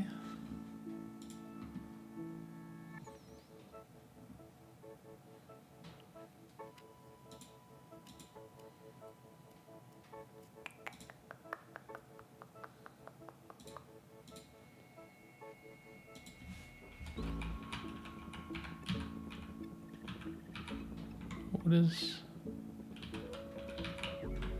does that work?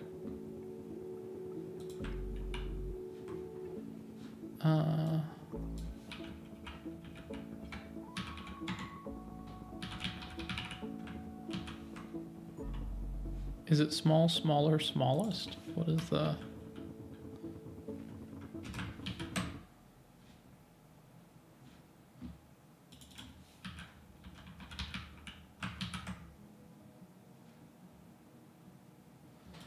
Okay.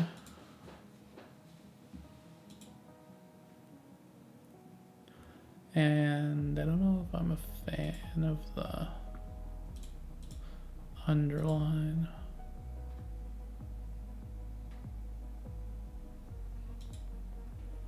Maybe I am.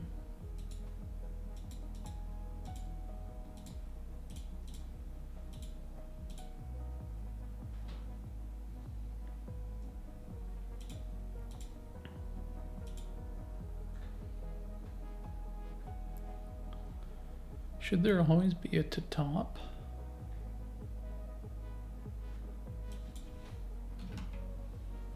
Probably.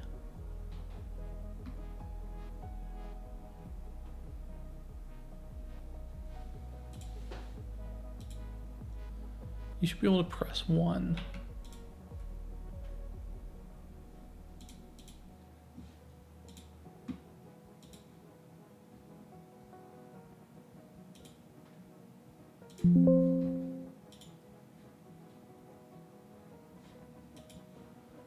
Okay.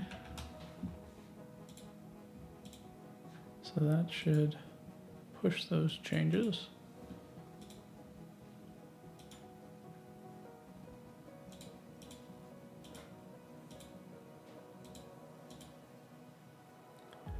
Yeah, that's pretty good. I like that.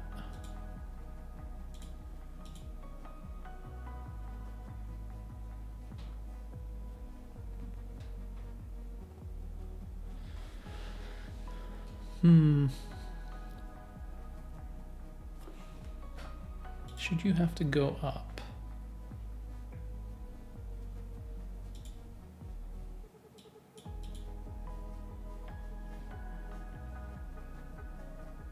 This needs equal spacing on both sides. I feel like that's off.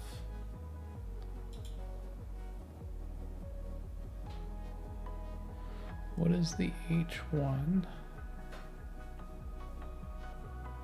Or like, there's like,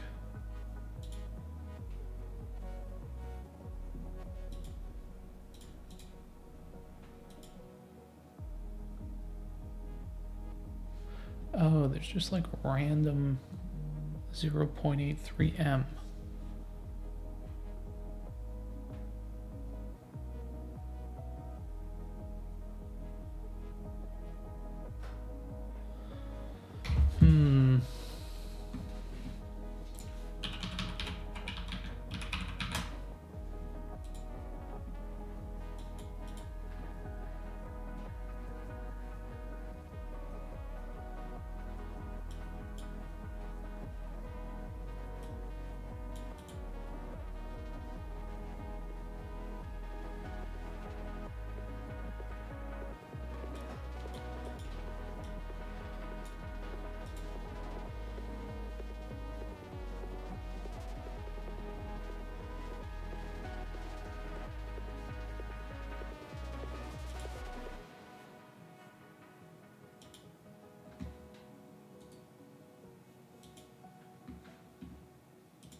Okay, and then index.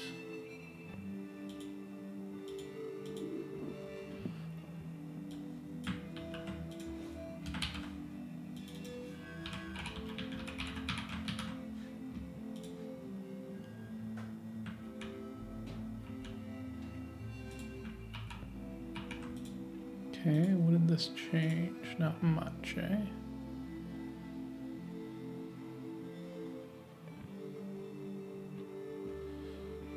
How do I make?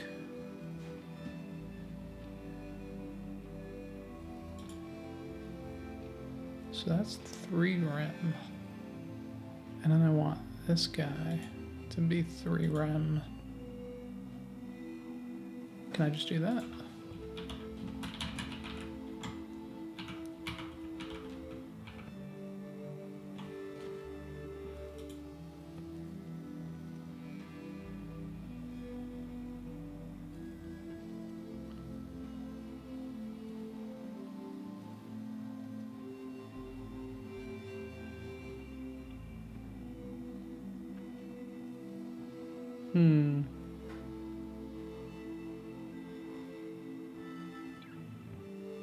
It feels cluttered.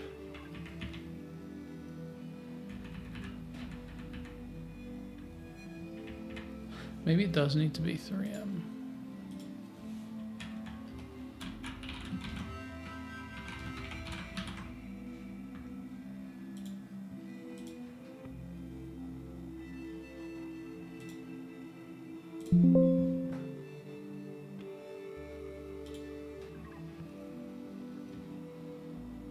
Okay.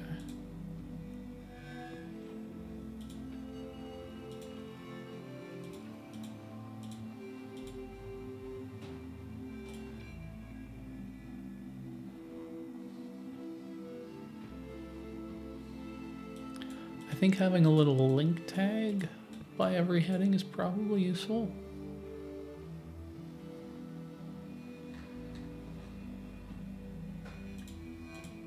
Okay, but we have the ability to write notes now.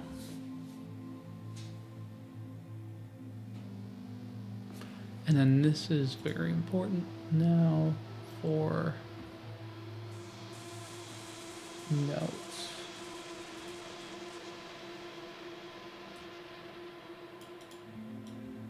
And an interesting thing about these is I want immediately to have like a note that is an index and also a page. So like I can have that, I guess. And that's the point of this. So that's nice. That's actually great. Okay, cool. So I can do what I want to do there. Great. This is actually super cool. Oh, that's weird.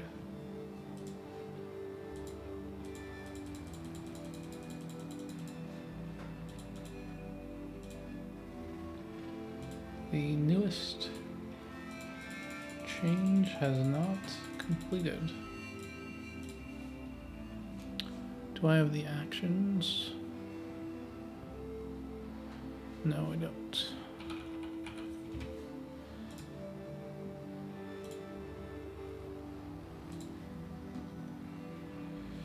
Okay.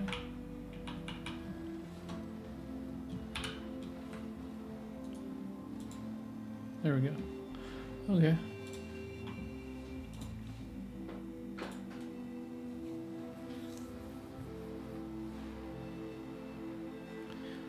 Very neat. Very neat.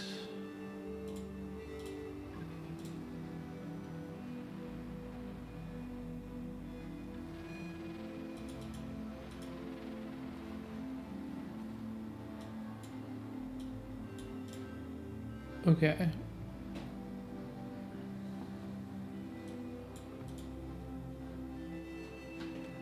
I thought I had a next and a previous.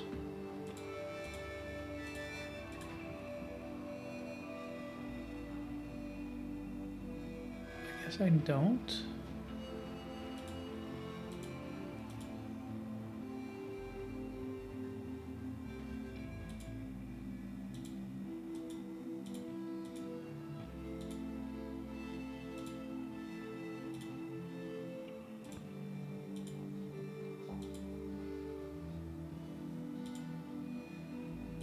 Maybe there's a good pressure to going to this page.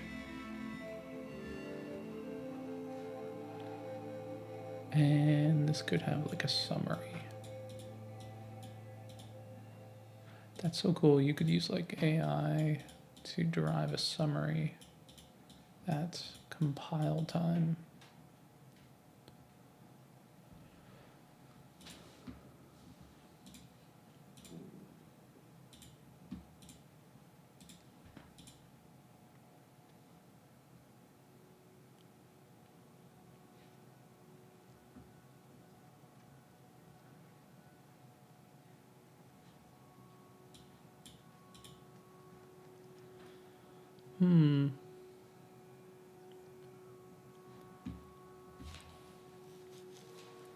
Very exciting.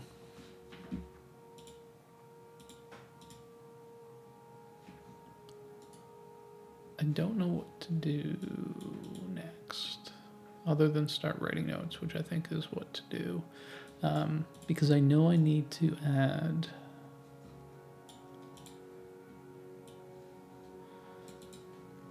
more navigation, but only to the extent, like, I think maybe here and here, there's like arrows.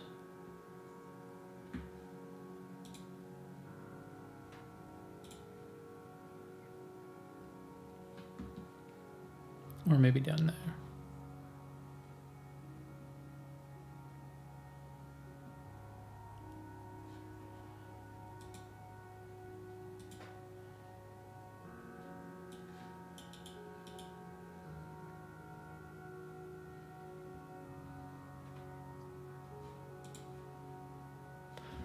Okay, so I think I will just start writing content after this, and I'm gonna get rid of this note because, or no, I'm not, am I? I guess I need it. And it should be first. Or at least it should be there.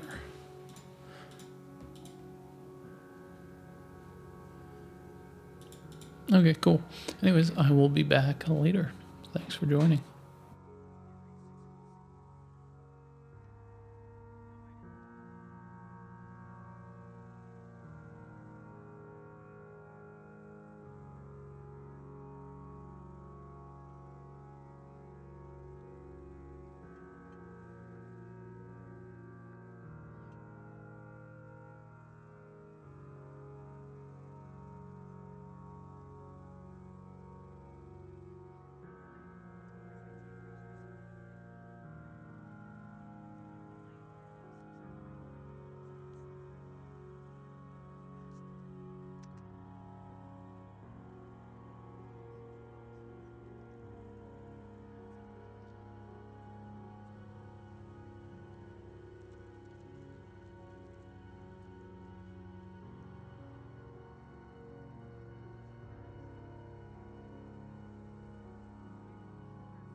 Whatever the vibe, I'll be ready.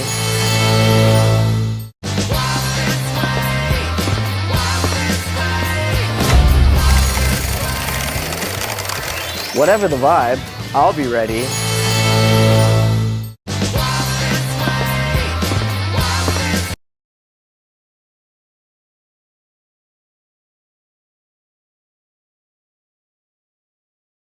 Build more, we could lower the cost of things. If we can lower the cost of things, then we can actually lift up anybody's lifestyle right now. I think that we're in the middle of the revolution, and the revolution does not have to be Black Mirror. It could be something that is driven by Jevons paradox, driven by abundance for everyone, and that's certainly the timeline we want to be on. So that's the future I'm betting on.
actually a solid point that is completely missed on the internet. So I'm enjoying this kind of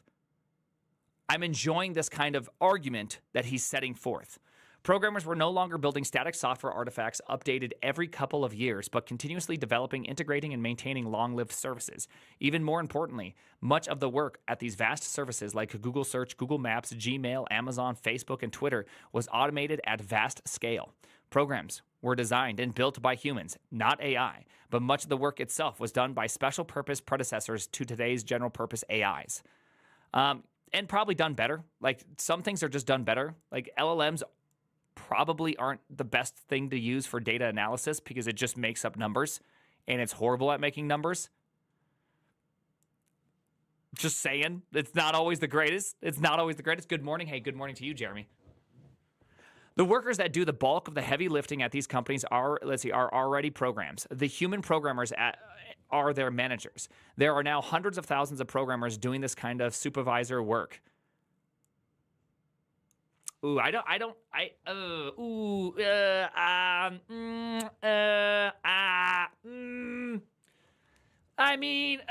that's not a good argument. They are already living in a world where the job is creating and managing digital coworkers. Like, I like this guy's argument up until this point. This is like so untrue.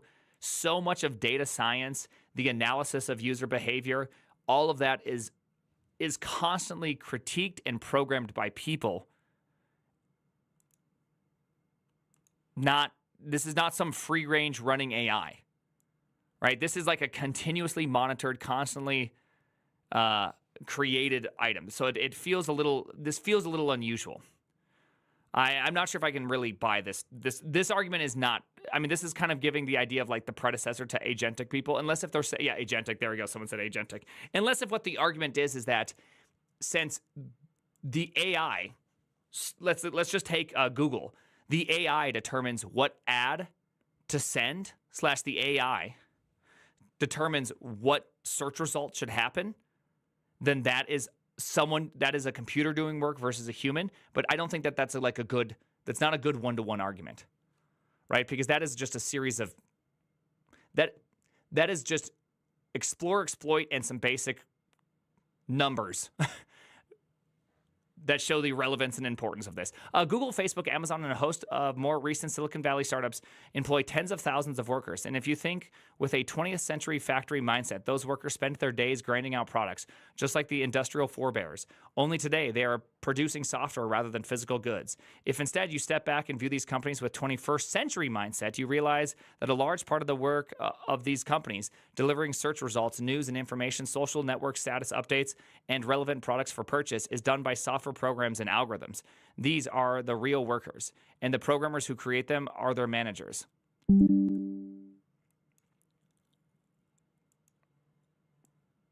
I know he said this in 2016, but I just don't think this is not a great argument. I understand what you're saying, but I just don't think this makes any sense. Like, it's not a good, like, to be like, well, yeah, that's just fucking stupid. Janet, my sweet Janet. Janet's awesome. Shout out, Janet. Yes. It just doesn't make any sense, by the way. If you don't follow Janet, by the way, you're a loser. Go follow Janet. Awesome. Closure. You like closure? But seriously, like, that's kind of it's just a weird take, because that's like saying you could have made that argument about any single piece of software ever created for all time, right? Because software fundamentally creates side effects while a human presses play. So you could say this at all times for all software, at all places, in all universes. You're missing the point. The bulk of dev is managing existing code. I don't think I'm missing the point. I'm just saying I just don't think this is a good way to put it.